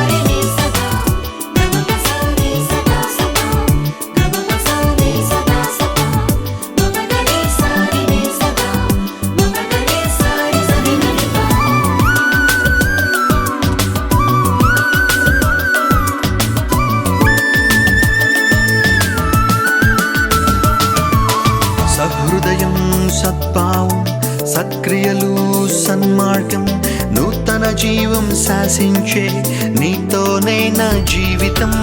సహృదయం, సద్భావం, సత్క్రియలు, సన్మార్గం, నూతన జీవం శాసించే నీతోనే నా జీవితం. అందరూ నన్ను విడచిన నీతోనే నా జీవితం. అందరూ నన్ను విడచిన నీతోనే నా జీవితం. ఎవ్వరు ఏమనుకున్నా నీలోనే నా జీవనం. ఎవ్వరు ఏమనుకున్నా నీలోనే నా జీవనం. యేసయ్యా, యేసయ్యా, యేసయ్యా, యేసయ్యా, యేసయ్యా, యేసయ్యా. నీలోనే ఆనందం, నీలోనే అతిశయం. నీలోనే ఆనందం, నీలోనే అతిశయం.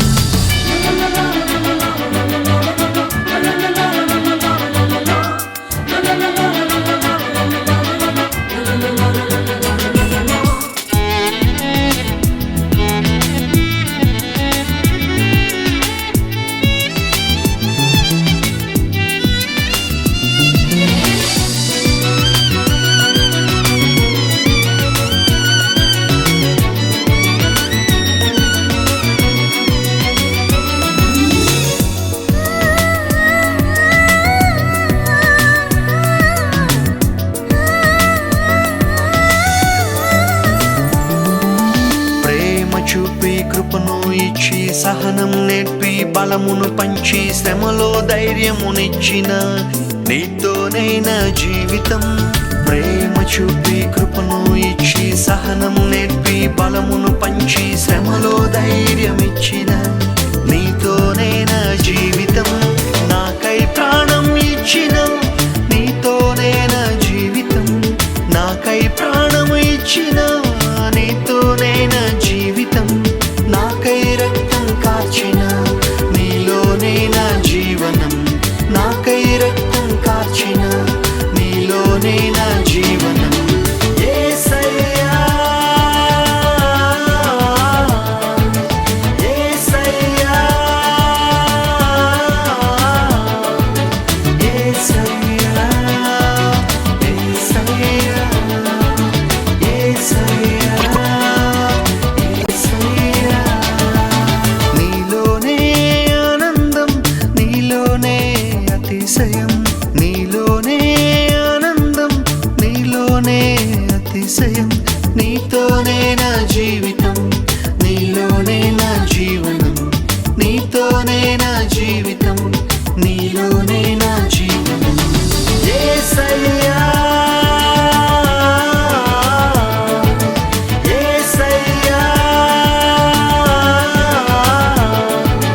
యేసయ్యా, యేసయ్యా, యేసయ్యా, యేసయ్యా.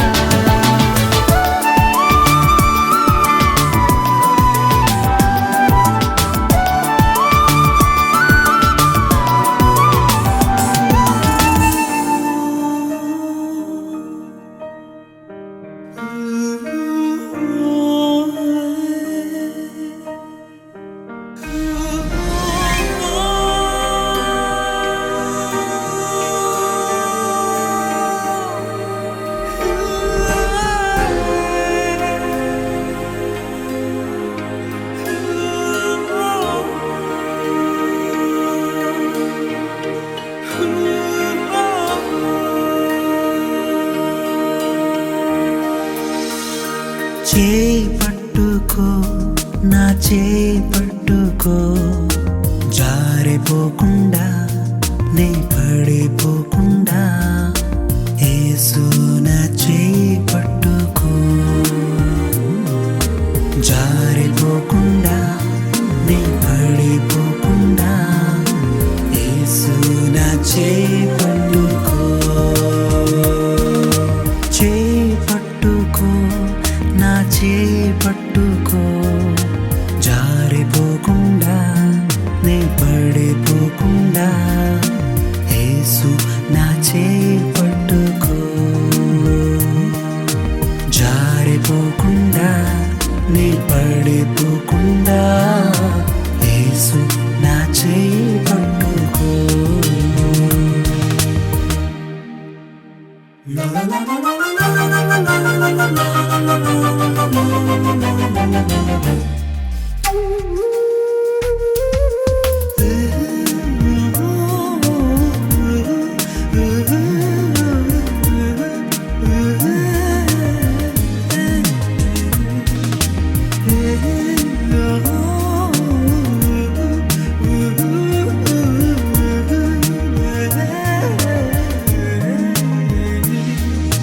కృంగిన వేళ ఓదార్పు నీవేగా, నన్ను ధైర్యపరచే నా తోడు నీవేగా.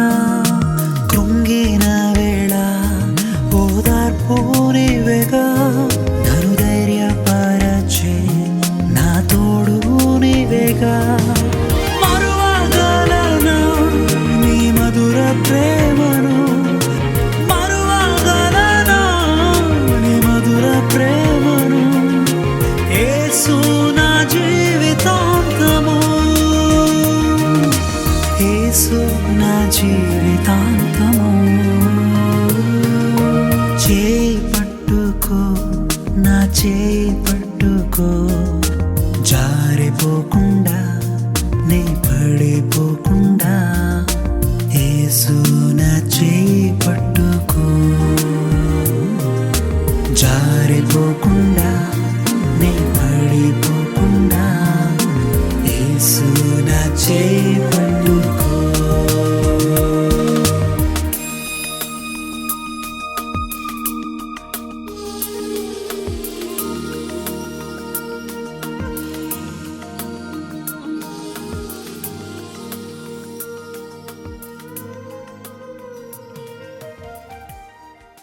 పట్ల దేవుడు ఏం చెప్తున్నాడు అన్నది కొద్దిసేపు మనం జాగ్రత్తగా ఆలోచిద్దాం. దేవుడు పిల్లరా, ఈ భూమి మీద ఉన్న మనుషులంతా కూడా పరలోకంలో ఉన్న కన్నతండ్రి పిల్లలే. ఒకే తండ్రి పిల్లలు, ఒకే దేవుడు ఈ భూమి మీద ఉన్న మనుషులందరినీ సృష్టించాడు, తయారు చేశాడు. అయితే ఈ భూమి మీద కొద్ది కాలం ఉన్న ఈ జీవితం ఏదైతే ఉందో, ఈ జీవితానికి అవసరమైన సకల వసతులు దేవుడు ఈ సృష్టిలో పెట్టాడు. మీరు నిజంగా ఆలోచించండి, ఈ గృహం ఎలా కష్టపడింది అని మీరు అడిగితే, ఈ గృహాన్ని ఎలా నిర్మించారు అంటే, దీన్ని ఇదిగో ఇక్కడ మీకు లెఫ్ట్ సైడ్లో కనపడుతుంది, వుడ్ వర్క్ అంటారు. వుడ్ వర్క్ అంటే అర్థం ఏంటంటే చెక్క. చెక్కలను పట్టుకొచ్చి చక్కగా పెయింట్లు వేసి ఇక్కడ బిగించారు. ఈ చెక్కలు ఎక్కడి నుంచి వస్తాయి అంటే చెట్ల నుంచి వస్తాయి. మీకు తెలుసు. మరి ఎప్పుడైనా ఆలోచించారా, చెట్ల నుంచి చెక్క వస్తే మనం అందంగా అలంకరించుకున్నాం. ఎందుకు చెట్టు వేసింది ఎవరు ఆలోచించండి. చెట్టు అక్కడ వేసి దాన్ని పెంచి పోషించింది ఎవరు? ఆ చెట్టుని మనం వేయలేదు, ఆ చెట్టుని మనం పెంచలేదు, ఆ చెట్టుని మనం పోషించడం లేదు. చెట్టు వేసింది దేవుడే, దానికి వర్షం రూపంలో నీళ్ళు ఇచ్చింది దేవుడే, ఎండ రూపంలో అది ఎదగడానికి దానికి సహాయం చేసింది కూడా దేవుడే. దేవుడు ఒక చెట్టుని పెంచితే దాన్ని నరికి మనం తెచ్చి చక్కగా అలంకరించుకున్నాం. ఈరోజు సిమెంట్ మనం వాడతాం ఇంటికి. ఎక్కడదా సిమెంట్ అంటే భూమిలోంచి వస్తుంది. ఎక్కడది మరి అది అంటే భూమిలో పెట్టింది కూడా ఎవరు అంటే దేవుడు. ఐరన్ వాడతారు, మీకు తెలిసి ఇల్లు కట్టేటప్పుడు. ఐరన్ అనేది మట్టి. ఆ మట్టిని కరిగించి మరి ఒక స్టీల్ రాడ్గా వేసి గృహం నిర్మించడానికి ఐరన్ రాడ్స్ వాడతారు. మీరు ఇంట్లో ఏదైనా ఆలోచించండి, ప్రతిదీ కూడా ఎక్కడి నుంచి వస్తుంది అంటే ఈ ప్రకృతిలోంచి, సృష్టిలోంచి వస్తుంది, భూమిలోంచి వస్తుంది. మరి భూమిలో ఎవరు పెట్టారు అంటే దేవుడే పెట్టాడు. అంటే ఈరోజు ఇలా మనం చక్కగా అలంకరించుకున్నామంటే దీని వెనక ఉన్నది ఎవరు అంటే దేవుడు. దేవుడే సమస్తం ఇస్తాడు. మనం పీల్చుకుంటున్న గాలి ఎవరు చేశారు? దేవుడే. త్రాగుతున్న నీళ్లు ఎవరు చేశారు? దేవుడే. తింటున్న ఆహారం ఎవరు చేశారు? దేవుడే. మనం నిర్మించుకునే ఈ గృహాన్ని చేసింది కూడా దేవుడే. కనుక సమస్త కార్యాలు, మీరు జాగ్రత్తగా వినాలని చెప్పే మాట, మన జీవితంలో జరుగుతున్న సమస్త కార్యాలు జరిగించేవారు ఎవరు అంటే దేవుడు. చాలా మందికి తెలియదు. నా రెక్కల కష్టం, నేను కష్టపడ్డాను, నేను చేసుకున్నాను, నేను కట్టుకున్నాను అంటారు. కాదండి, ఇప్పుడు మనం ఇల్లు కట్టుకోవాలన్నా చెక్కలు దొరకాలి కదా. దేవుడు చేయకపోతే ఎక్కడి నుంచి వస్తాయి ఆ చెక్కలు? దేవుడు చేయకపోతే ప్లాస్టిక్ ఈ స్విచ్లు ఎక్కడి నుంచి వస్తాయి? దేవుడు చేయకపోతే కింద ఉన్న రాళ్ళు, పాలరాయి అంటున్నాం, ఆ రాయి చక్కగా భూమిలో దొరుకుతుంది. ఎవరు పెట్టారు అక్కడ? మన కోసం దేవుడు పెట్టినవి కదా అవన్నీ. దేవుడు పెట్టినవన్నీ ఒక చోటకి తెచ్చుకొని మనం చక్కగా ఈరోజు దీన్ని ఇలాగా అలంకరించుకున్నాం. పోనీ మీకు ఇంకా బాగా అర్థం అవడానికి, ఇల్లు నిలబడాలంటే ముందు కిందే ఉండాలి, భూమి ఉండాలి, నేల ఉండాలి కదా. నేల ఎవరు చేశారు? దేవుడే చేశాడు.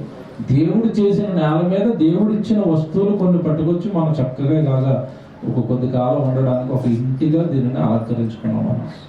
దీని గురించి బైబిల్లో దేవుడు మంచి మాట మాట్లాడతాడు. నిజంగా మీరు కొద్దిసేపు చెప్తాను. ఇంటి గురించి దేవుడు మాట్లాడతాడండి ఒక మాట. యోబు గ్రంథం 5వ అధ్యాయము 17వ వచనం దయచేసి అందరూ చూద్దాం.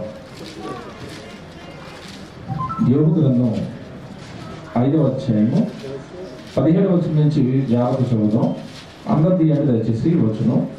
యోబు గ్రంథం 5వ అధ్యాయము 17వ వచనం చదివితే, దేవుడు గద్దించే మనుషుడు ధన్యుడు, కాబట్టి సర్వశక్తుడకు దేవుడి శిక్షను తృణీకరింపకము.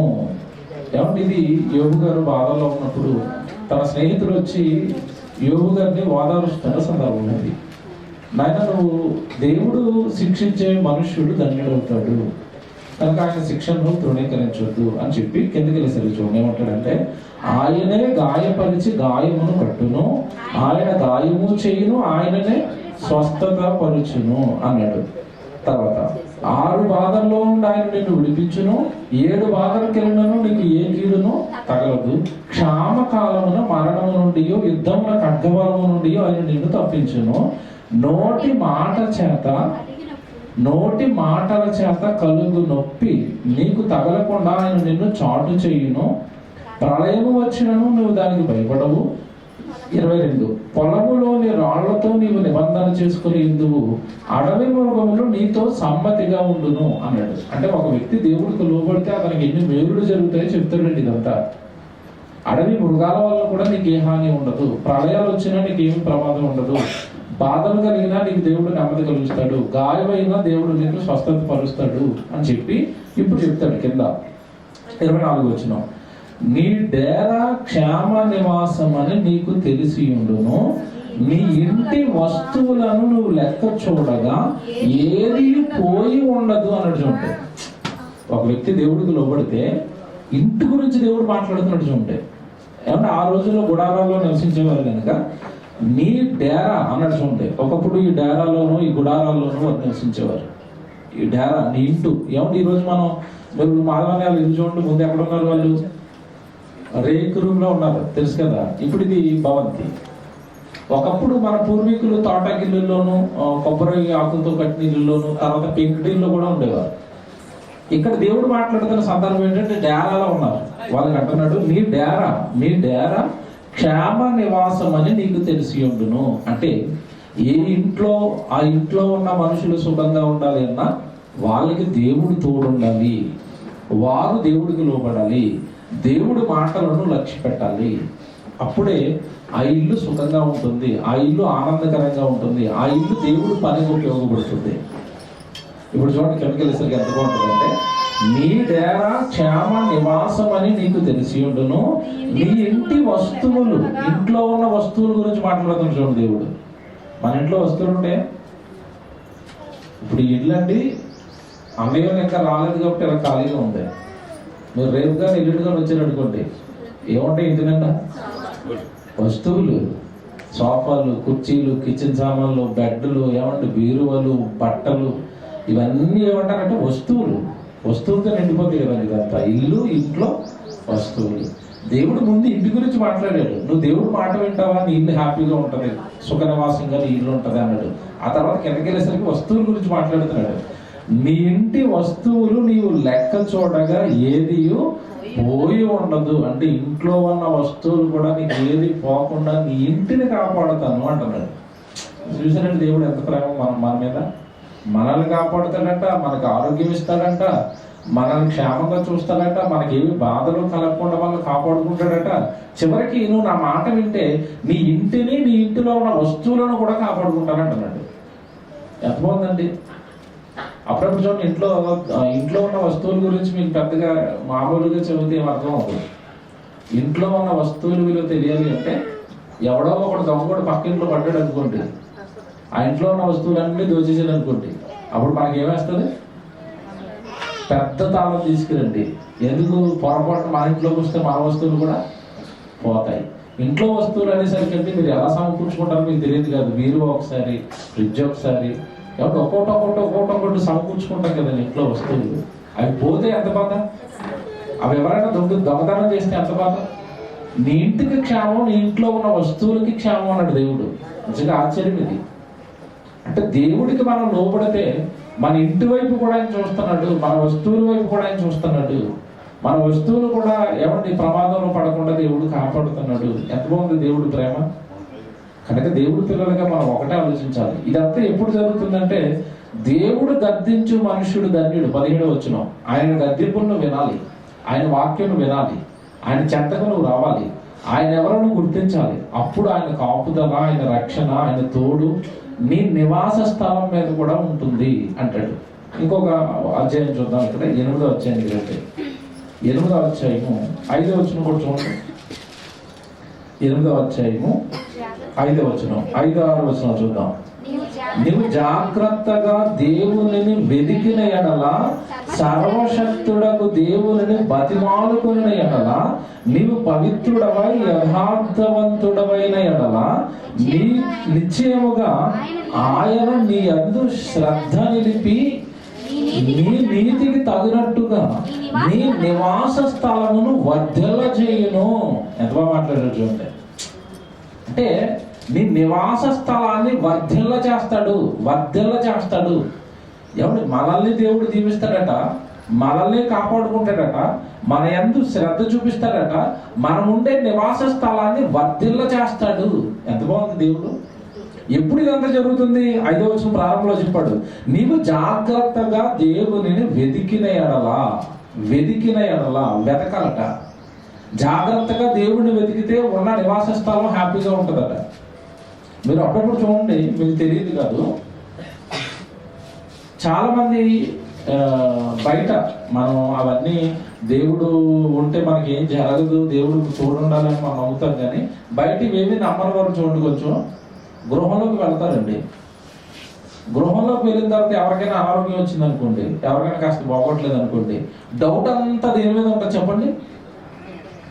ఇంటి మీద డౌట్.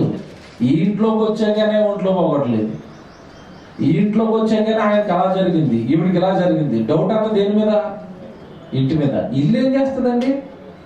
అమాయకత్వం కాకపోతే ఇల్లు ఏం చేస్తుంది? నేను కీడైనా మేలైనా జరగవలసింది ఎవరి వలన అంటే దేవుడి నుండి రావాలి. అది కొంతమంది ఏం చేస్తారంటే ఇది తెలియక ఎవరినో తీసుకొస్తారు. ఏమంటే ఆ వాస్తులు చూస్తారు కదండి, ఆ వాస్తులు తీసుకొచ్చి వాళ్ళు చూపించి, మేము ఆ ఇంట్లోకి వెళ్ళిన తర్వాత అంటే మాకు బయట మీద చిన్న యాక్సిడెంట్ అయింది. ఇంట్లోకి వచ్చిన తర్వాత యాక్సిడెంట్ జరిగింది అనుకోండి, చూపంతా ఎవరి మీద? ఇంటి మీదే. ఇంకోటి చెప్తాను మీకు ఇది అర్థం అవ్వకపోతే, కొత్తగా పెళ్ళి ఒక అమ్మాయి ఇంటికి వచ్చిందండి, పెళ్ళయింది. పెళ్ళైన తర్వాత పెళ్లి కొడుకు ఏదైనా చిన్న యాక్సిడెంట్ అయింది అనుకోండి, చూపంతా ఎవరి మీద? ఈ పెళ్లి కూతురి మీద. ఆమె ఏం చేసిందంటే పాపం ఆమె పడగొట్టిందా? ఇవి ఒక భ్రమలు, ఇవి ఒక నమ్మకాలు.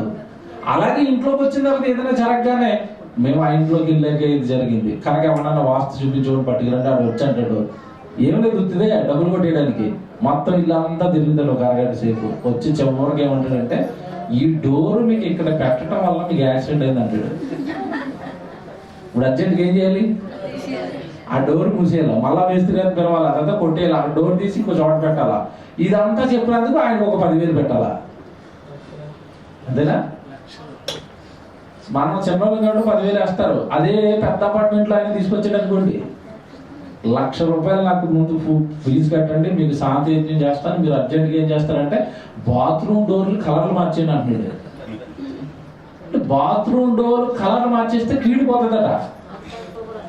మీకు విచిత్రం తెలుసా? ఈ మధ్యకాలంలో ఒక అతను ఏం చేశాడు తెలుసా? 3 ఫ్లోర్ల అపార్ట్మెంట్ అండి, అంత తిరిగాడు. తిరిగిన తర్వాత ఏమన్నాడంటే, కింద బేస్మెంట్ ఉంటాయి కదండి, ఆ బేస్మెంట్ లో పిల్లర్స్ ఉంటాయి, మొత్తం తిరిగి అన్నాడు, ఈ పిల్లర్ ఇక్కడ వేయకూడదు, మీరు ఈ పిల్లర్ ఇక్కడ వేసినందుకే మీకు ఇలాగ అశుభం జరుగుతుంది అన్నాడు. చెప్పేసి వెళ్ళిపోయాడండి. వెళ్ళిపోయిన తర్వాత ఇది ఏం చేసాడు కూడా రంప మట్టుకొచ్చి పిల్లర్ పోసేసాడు. పిల్లర్ పోసేస్తే ఇల్లు ఉంటుందని 3 ఫ్లోర్లు ఇల్లు ఇలా వంగిపోయింది. పక్కలాగా గోడ పెట్టి కంప్లైంట్ ఇస్తే అప్పుడు మళ్ళా తీసుకొచ్చి ఇంజనీర్ పెట్టి మళ్ళీ పిల్లర్ కట్టారంట. ఇది మీకు ఎందుకు చెప్పాను తెలుసండి? ఇప్పుడు ఇంట్లో దోషం ఉంటుంది, ఎవరు వస్తువులండి, ఇవి మనల్ని ఏం చేస్తాయి? వీటిని తయారు చేసింది ఎవరండి? దేవుడు. మనం తయారు చేసింది ఎవరు? దేవుడు. ఆయన మీద మనం శ్రద్ధ పెట్టుకుంటే ఇవి మనల్ని ఏం చేస్తాయి? నేను చాలాసార్లు చెప్తాను, ఎవరైనా పిల్లి ఎదురు వచ్చిందని కూడా ఇంటికి వెళ్ళిపోతారు తిరిగి. పిల్లి ఎదురు వస్తే ఏంటంట? అశుభమాట. మీకు సంగతి చెప్పనండి, పిల్లి ఎందుకు వెళ్తుందో బయటికి, ఈయన కూడా అందుకే వెళ్తున్నాడు. పిల్లి ఎందుకు వెళ్తుంది చెప్పండి? అది ఎలాగని తినుకోవడానికి అదే అవుతుంది. ఇప్పుడు నువ్వు పనికి నువ్వు వెళ్తున్నావు. విచిత్రం ఏంటంటే దాన్ని చూసి నువ్వు పోయి కొడతావు, నిన్ను చూసి అది పోయి పడింది. అందుకే పరిగెడుతుంది ముందు. పిల్లి ఏం చేస్తుందండి? మన ఇంట్లో చాలా మంది, మీరు పాశ్చాత్య దేశాల్లో చూసుకుంటే మనం ఎదురొస్తే అశుభం అంటున్నాం, వాళ్ళ ఇంట్లోనే పిల్లులు పెంచుకుంటారు. మరి వాళ్ళకి ఏమవట్లేదు? మనం కుక్కలు పెంచుకుంటాం కదండి, వాళ్ళు పిల్లులు పెంచుకుంటారు, వాళ్ళకి ఏమవదు. కానీ ఇవన్నీ ఏం లేదండి, దేవుడు మనకి తోడుగా ఉండాలి. దేవుడు మనకి తోడుగా ఉండాలి. ఈ మాట చూడండి, ఎంత బాగుంటుంది. 8వ అధ్యాయము 5వ వచనం మీరు మళ్ళా చదవండి. ఏమంటున్నారు? నీవు జాగ్రత్తగా దేవుడిని వెతకిని ఎడలా అన్నట్టు చూడండి. నువ్వు జాగ్రత్తగా దేవుడిని వెతుకు, దేవుడిని వెతుకు, దేవుడిని వెతకాలి. చూడండి, దేవుడిని వెతకాలట. మనం వజ్రాలు ఎత్తుకుంటాం, బంగారం ఎత్తుకుంటాం, పని ఎత్తుకుంటాం, ఏమండి సంబంధాలు ఎత్తుకుంటాం. దేవుడు ఎవరిని వెతుకుతారు? దేవుడు ఎవరు వెతుకుతారు? దేవుడు ఎవరు? దేవుడు ఎక్కడ ఉంటాడు? దేవుడు మేము ఎలా నమ్మాలి? దేవుడు మమ్మల్ని ఎప్పుడు దీవిస్తాడు? మీరు జాగ్రత్తగా దేవుడిని వెతకిన ఎడలా అన్నట్టు చూడండి. మీరు జాగ్రత్తగా దేవుడిని వెతకిన ఎడలా సర్వశక్తుడగు దేవుణ్ణి మీరు బతిమాలుకుని ఎడలా. దేవుడు అనగానే ఎవరు అనుకుంటున్నారు? సర్వశక్తిమంతుడు అంటే శక్తి అంతా కూడా ఆయన దగ్గర ఉంది. మన దగ్గరికి వచ్చే ప్రమాదం నుండి తప్పించగలిగిన శక్తిమంతుడు ఎవరు అంటే దేవుడు. దేవుడు తప్పించాలి, దేవుడు కాపాడాలి, దేవుడు మనల్ని చక్కగా తన హక్కును చేర్చుకోవాలి. ఇదంతా మనకి ఎప్పుడు జరుగుతుంది అంటే ఇక్కడ బాగా చెప్పాడు, మీరు దేవుడిని బతిమాలుకుని ఎడల నీవు పవిత్రుడవై యథార్థవంతుడమైన ఎడల. ఇక్కడ ఒకటి ప్రాబ్లం ఉందండి, చాలా మంది దేవుడిని నమ్ముతారు, దేవుడికి నమస్కారాలు చేస్తారు, దేవుడికి పూజలు చేస్తారు. దేవుడికి ఇవన్నీ చేస్తున్నా మనం బాగున్నామా? మనం యథార్థంగా ఉన్నామా? మనం మంచి వాళ్ళమేనా?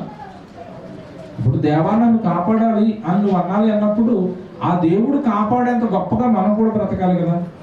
బైబిల్ అంతా మనకి ఏం చెప్తుంది అంటే, నువ్వు అబద్ధం ఆడొద్దు, నువ్వు దొంగతనం చేయొద్దు, నువ్వు వ్యభిచారం చేయొద్దు, నువ్వు నేరాలు చేయొద్దు, నువ్వు ఎవరిద్దా కూడా ఈ దేన్ని ఆశించొద్దు.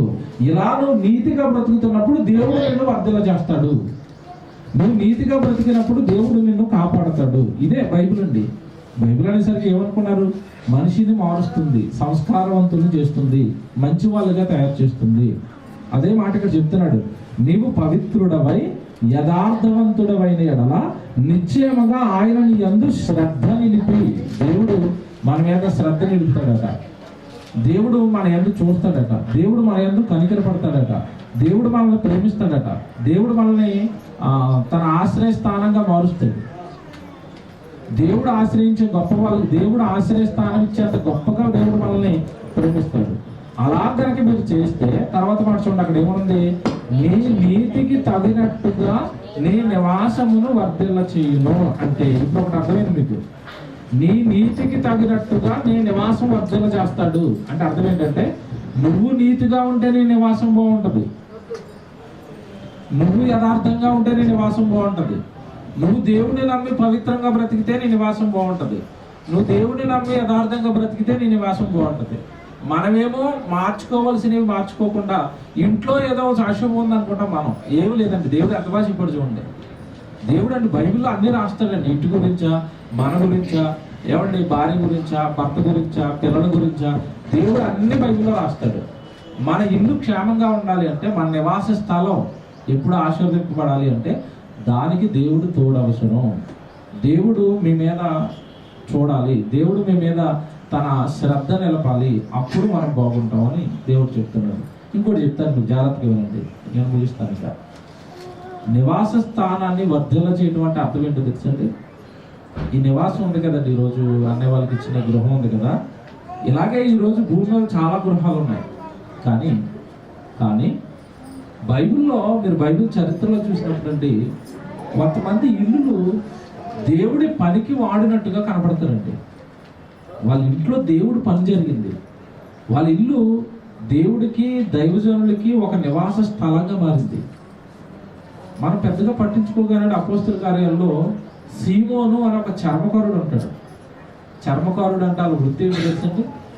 చర్మాలు వలచటం, చర్మాలు అమ్ముకోవటం, అంటే కటిక పేదవాడు. ఒక రకంగా ఆ పని చేస్తున్నాడు అంటే చాలా పేదవాడు అండి. సీమోన్ అని చర్మకారుని ఇంట పేతురు దిగి ఉన్నాడు అని ఉంటుంది బైబిల్లో, అపోస్తలుల కార్యాలు 10వ అధ్యాయంలో. అంటే ఇప్పుడు ఇక్కడ అర్థం ఏంటంటే, ఒక కటిక పేదవాడు తన ఇంటిని ఒక దైవజనుడికి నివాస స్థలంగా మార్చాడు. పేతురు గారు అక్కడ చాలా రోజులు ఉంటారు ఆ నివాస స్థలంలో. కొర్నేలి దగ్గర నుంచి మనుషులు వెళ్ళి అతను పిలుచుకొచ్చేంత వరకు అక్కడే ఉంటాడు, పైకి వెళ్తాడు, ప్రార్థనలు చేస్తాడు. చాలా గొప్పగానండి కొన్ని రోజుల పాటు ఆ చర్మకారుని ఇంట్లో పేతురు గారు ఉండిపోయినట్టుగా మనం చూస్తాం. అంటే ఒక అగ్రగణ్యుడు, దైవజనుడు, పెద్ద సేవకుడికి ఒక నివాస స్థలంగా, ఒక ఆశ్రయంగా ఈ చర్మకారుని ఇల్లు మారిపోయిందంటే మీరు ఆలోచించండి. అంటే ఇదంతా మీరు ఆలోచిస్తుంటే ఇంటిని వర్ధల్ల చేయడం అంటే అర్థం ఏంటో తెలుసా? ఇంటిని దేవుడు ఆశీర్వదించడం అంటే అర్థం ఏంటంటే, ఆ ఇంటికి ఎప్పుడైతే దేవుడు పని దొరుకుతుందో, ఆ ఇంటి ద్వారా దేవుడి కార్యక్రమాలు ఎప్పుడైతే జరుగుతున్నాయో, ఆ ఇంటి వైపు దేవుడు చూస్తాడు. దేవుడికి ఉపయోగపడి దేన్ని కూడా దేవుడు అన్యాయంగా, అక్రమంగా జరగనివాడు. అంటే అక్కడ అశాంతిగా ఉన్నవాడు. ఏ ఇల్లు అయితే దేవుడికి ఒక ఆశ్రయ స్థానం అయిపోతుందో, ఆ ఇంటికంటే చక్కటి ఆశీర్వాదం, చక్కటి దీవెన, కుటుంబంలో ఉంటున్న మనుషులకి చక్కటి దేవుడి ప్రేమ, ఇవన్నీ కూడా దక్కుతాయి. అలాగే మరొక సందర్భం ఉంటుంది బైబిల్లో, ఆలస్యం అయిపోయింది కనుక ఇవన్నీ చెప్పుకుంటూ వెళ్తున్నాను. బైబిల్లో ఎలీషా ప్రవక్తగా ఉన్న కాలంలో షూనేమీరాలని ఒక స్త్రీ ఉంటుందండి. ఆవిడ కూడా అంతే. ఆవిడ ఇంట్లో పైన ఒక మిద్దు కట్టి, ఆ మిద్దు మీద ఒక గది కట్టి, ఆ గదిలో దైవజనుడికి అవసరమైన వస్తువులన్నీ పెట్టి తన ఇంటిని కూడా మరి ఒక దైవ కార్యక్రమాలకు ఒక నిలయంగా వాడింది. తద్వారా ఏం జరిగింది ఆవిడకి అని మీరు ఆలోచిస్తానంటే, బిడ్డలు లేరు ఆవిడకి. దైవజనుడు, అమ్మ మాకు ఎంత సకల పరిచయం చేస్తున్నాం, మీ ఇల్లు ఆశీర్వదింపబడాలి, నీకు ఏం లోటు ఉందని అడిగాడు.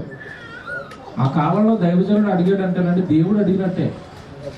ఎందుకంటే ఈయన ఏది కావాలంటే అది ఇచ్చేస్తాడు. అంత శక్తి దైవజనులకు ఆ రోజు దేవుడు ఇచ్చాడు. అమ్మ మీ ఇంట్లో మీకు ఏం కావాలో అడగండి అన్నాడు. నాకు అన్నీ ఉన్నాయ్యా, ఆస్తి ఉంది, సంపద ఉంది, కానీ నాకు ఎవరు లేరు, బిడ్డలు లేరు అనేసరికి ఆయన వచ్చే సంవత్సరం నీ కౌగుట మగబిడ్డ ఉంటాడు అని చెప్పేసి వెళ్ళిపోయాడు. వచ్చే సంవత్సరానికి ఆవిడ ఒడిలో ఒక మగబిడ్డ ఉన్నాడు. అంటే అది ఎలా పొందుకుంది ఆవిడని మీరు ఆలోచిస్తే చిన్నది. ఇక్కడ మీరు బాగా ఆలోచించవలసింది ఏంటంటే, తన ఇంటిని సేవకి ఇచ్చింది, తన ఇంట్లో దేవుడు సేవ జరిగించింది. వెంటనేనండి ఆవిడ ఇంటికి వచ్చిన ఆశీర్వాదం, ఒక మగబిడ్డ ఇంట్లోకి వచ్చాడు. గర్భఫలము యెహోవా ఇచ్చు బహుమానం. మన ఇంట్లో ఉన్న బిడ్డలు దేవుడు ఇచ్చాడు మనకి. అలాగా ఆ ఇంటిలో సేవను జరిగించడం వలన ఆ రోజు ఆవిడ పొందుకున్న ఆశీర్వాదం ఉంటుంది.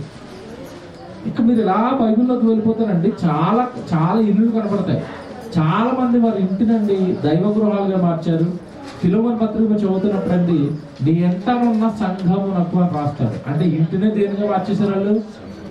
సంఘంగా మార్చేశారు, చర్చిగా మార్చేశారండి ఇంటిని.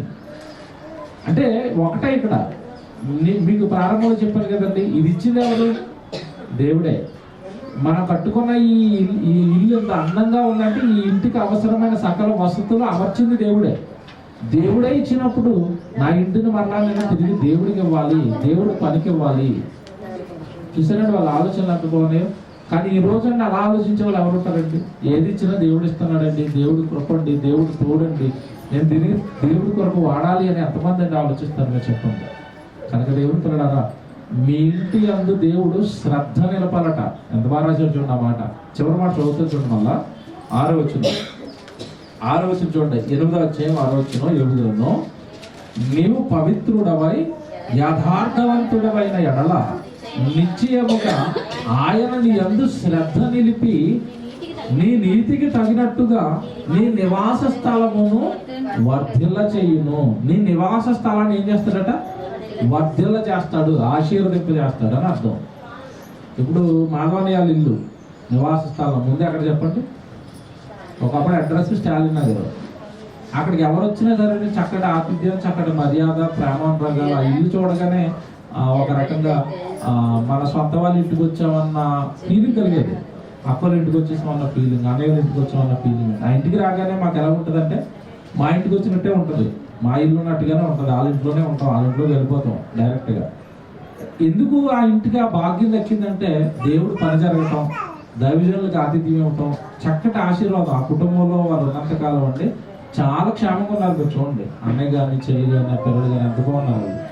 కారణం ఒకటే, మన ఇంటిని దేవుడు పనికి ఎప్పుడైతే వాడుతున్నామో దేవుడి చూపు మన ఇంటి పైన మన పైన కూడా ఉంటుంది.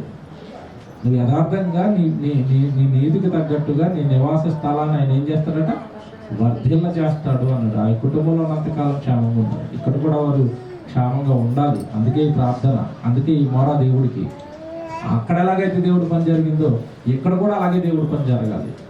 ఇక్కడ కూడా ఈ కుటుంబం అలాగే ఆశీర్వదింపబడాలి. ఇక్కడ కూడా ఆ కుటుంబం ఎల్లప్పుడూ దేవుడి పనిలో ముందు ఉండాలి.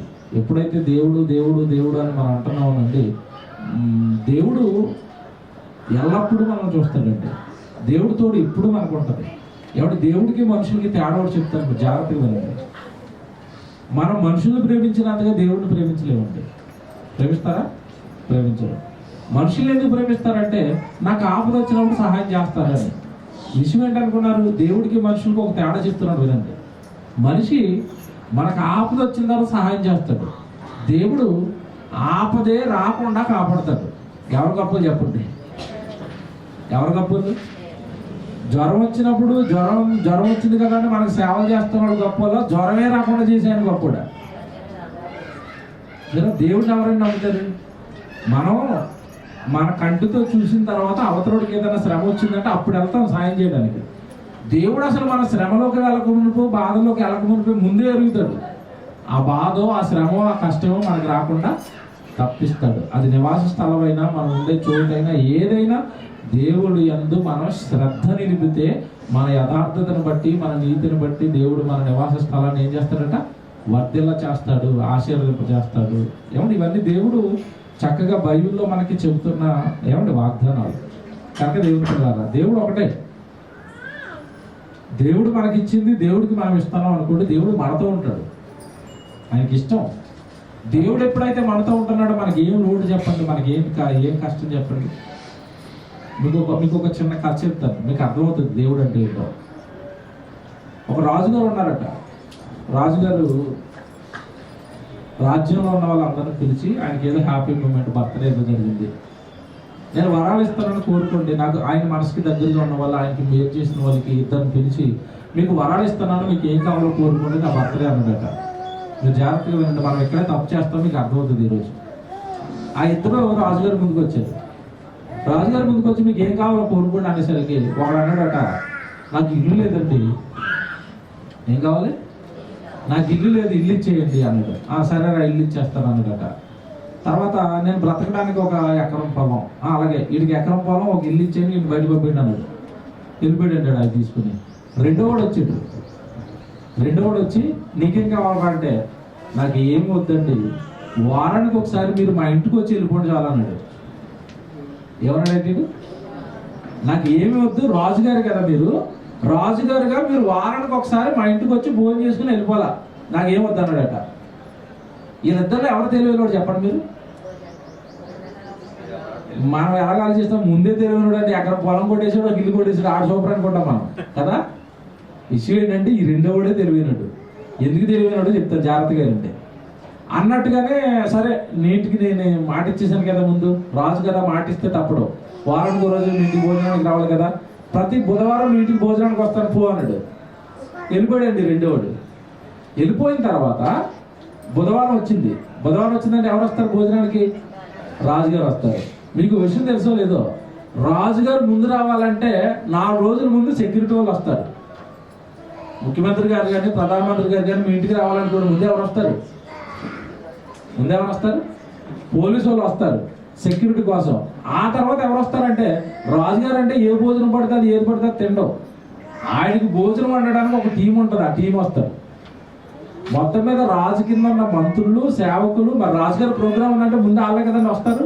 వచ్చేసరికి వీడికి ఇల్లు ఎలా ఉందంటే ఒక పూరు పాక. రాత్రికి రాత్రి ఆడ పాక తీయించేసి అక్కడ బంగ్లా కట్టించారు. ఎందుకు ఎవరు వస్తున్నారు భోజనానికి? రాజుగారు. ఇంట్లో రాజుగారు అంటే భోజనం వండేసరికి కింద కూర్చుందంటాడా.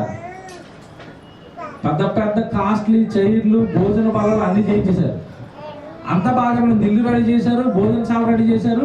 రాజుగారు రావడానికి రోడ్డు బాగలేదు, రోడ్డు ఏం చేశారు రాత్రి. ఓకేనా? ఇప్పుడు రాత్రికి రాత్రి రోడ్డు అడిపోయింది, ఇల్లు వచ్చింది, రాజుగారికి అవసరమైన సకల వసతులు వీడు ఇంట్లోకి వచ్చేసే. ఇప్పుడు రాజుగారు తినే భోజనం ఎలా ఉంటుంది, పేదవాడు తినే భోజనం ఎలా ఉంటుంది? ఏది పడతారు తింటాడా? దానికి అవసరమైనవన్నీ వాళ్ళే రప్పించారు, ఇంట్లో భోజనాలు సిద్ధం చేశారు, రాజుగారు వచ్చారు, భోజనం చేశాడు, వెళ్ళిపోయాడు. ఇక ఈయన ప్రతి వారం వస్తాడంటే ప్రతిరోజు ఈయనకి ఏం జరుగుతుంది? సకల వసతులు అందే. ఇప్పుడు చెప్పండి, ఎవరు తెలివైనడు? రాజుగారు మా ఇంటికి రండి అని కోరుకున్నవాడు తెలివైనడు. ఇప్పుడు మనం ఏం చేయాలా? రాజు కంటే గొప్పడు ఎవరో తెలుసా? దేవుడు. దేవా, నువ్వు మా ఇంటికి వస్తే మా ఇంట్లో మాకు అన్నీ ఉన్నట్టే. దేవుడిని రమ్మని అడగాలి. దేవుడు ఎప్పుడు వస్తాడు? ఇంట్లో ప్రార్థనలు పెడితేనో, ఇంట్లో దైవ కార్యక్రమాలు జరిగితేనో అప్పుడు దేవుడు ఇక్కడికి వస్తాడు. ఇంక లోటేంటి చెప్పండి? కనుక దేవుడిని ఆహ్వానించండి, దేవుడిని కోరుకోండి, దేవుడు తోడు కోరుకోండి. అప్పుడు మన నివాస స్థలాలు ఏమవుతాయి? వర్ధిల్లుతాయి. ఇంకా చివరిగా మీకు మాట చెప్పాలి. దేవుడికి ఎప్పుడైతే భూమి మీద ఉన్న మన నివాస స్థలాలు దేవుడి పనికి మనం అప్పగిస్తున్నామో మనకి స్థిరమైన నివాసం కాదు ఇది. తెలుసా? దేవుడు అంటే ఎలాంటి అంటే మన గురించి బాగా ఆలోచించేవాడు. ఇది మనకి స్థిర నివాసం కాదండి. మనం ఇక్కడే ఉంటామా? ఉండవు.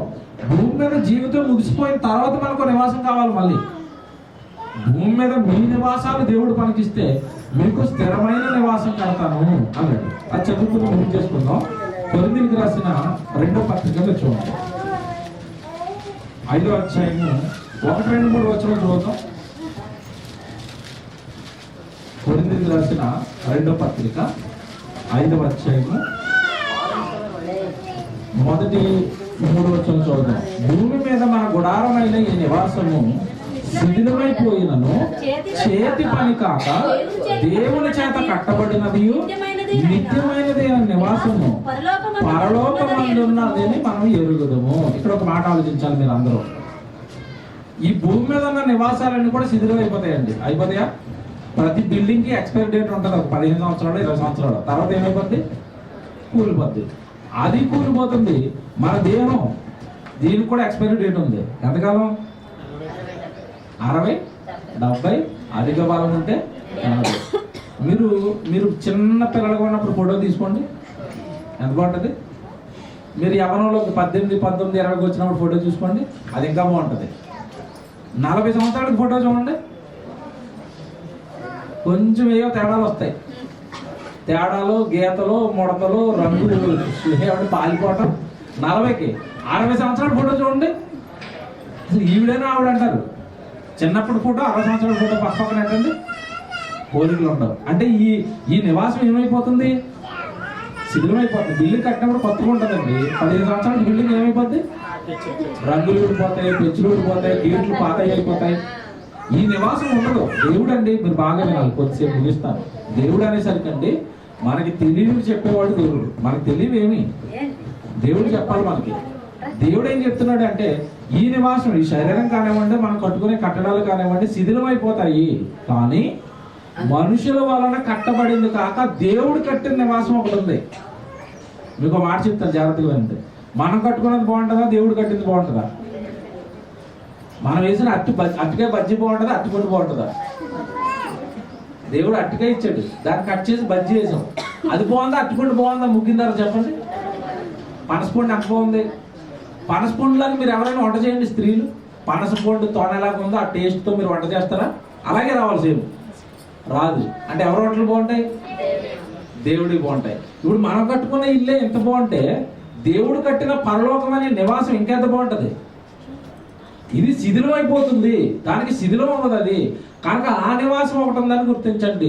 ఈ నివాసాలు దేవుడికి ఇవ్వండి, ఈ జీవితాలను దేవుడికి ఇవ్వండి. మీరు దేవుడిని ఆహ్వానించండి, దేవుడి కోసం బ్రతకండి, దేవుడు పని చేయండి. ఆ నివాసం దేవుడు మనకి ఇస్తాడు. ఎంత బాగుంది చూడండి. ఆ వచ్చిన మళ్ళీ చదువుతాం చూడండి. భూమి మీద మన గుడారమైన ఈ నివాసము శిథిలమైపోయినను చేతి పని కాక దేవుని చేత కట్టబడినది నిత్యము అయినది అయిన నివాసము పరలోకమందు మనకున్నదని ఎరుగుదము. యేసు భూమి మీద ఉన్నప్పుడు చెప్పింది అదేనండి.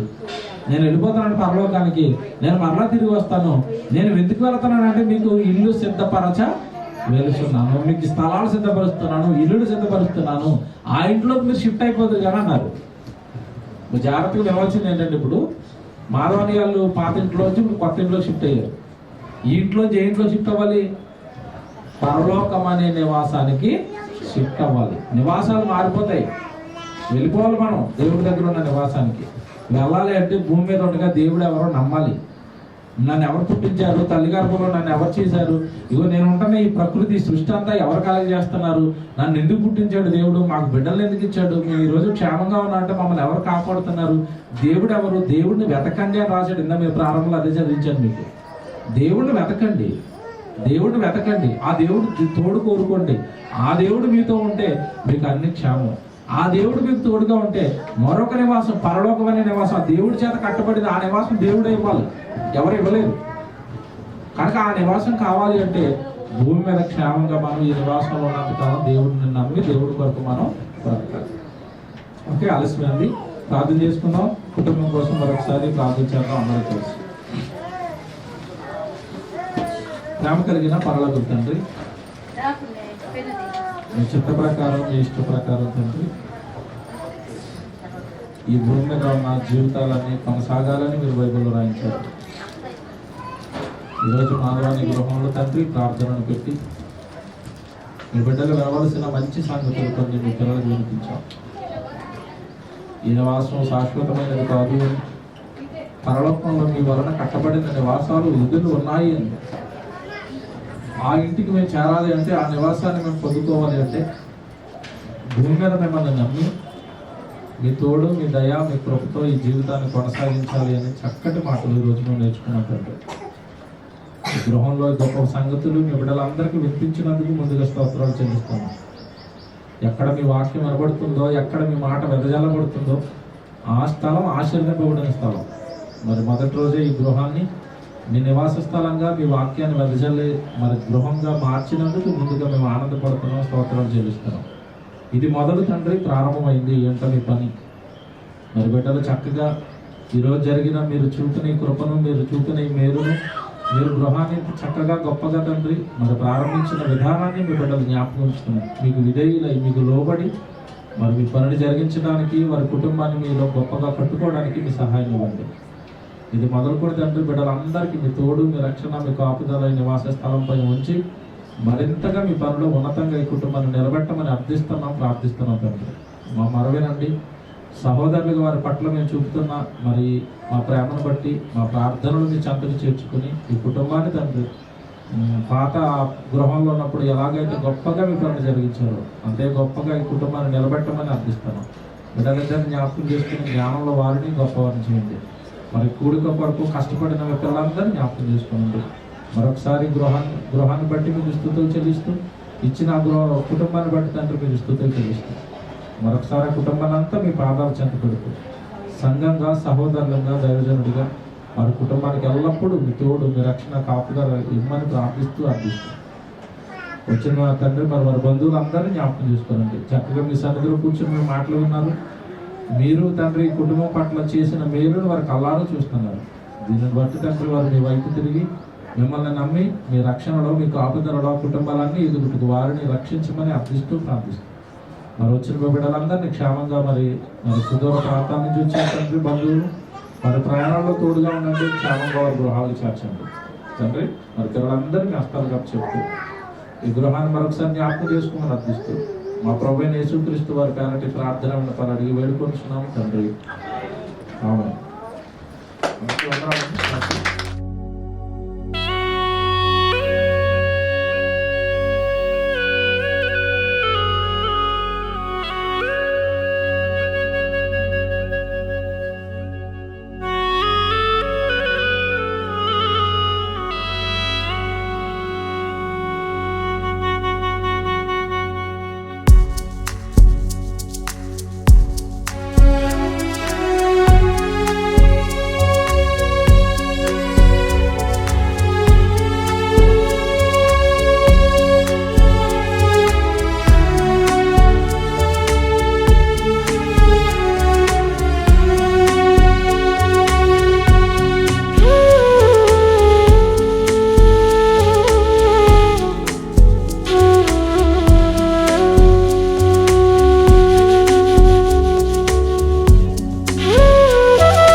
నీదు స్వరము వినకనే నేను నిన్ను విడచి తిరిగితి నేను నాదు బ్రతుకులో సమస్తము కూలిపోయితే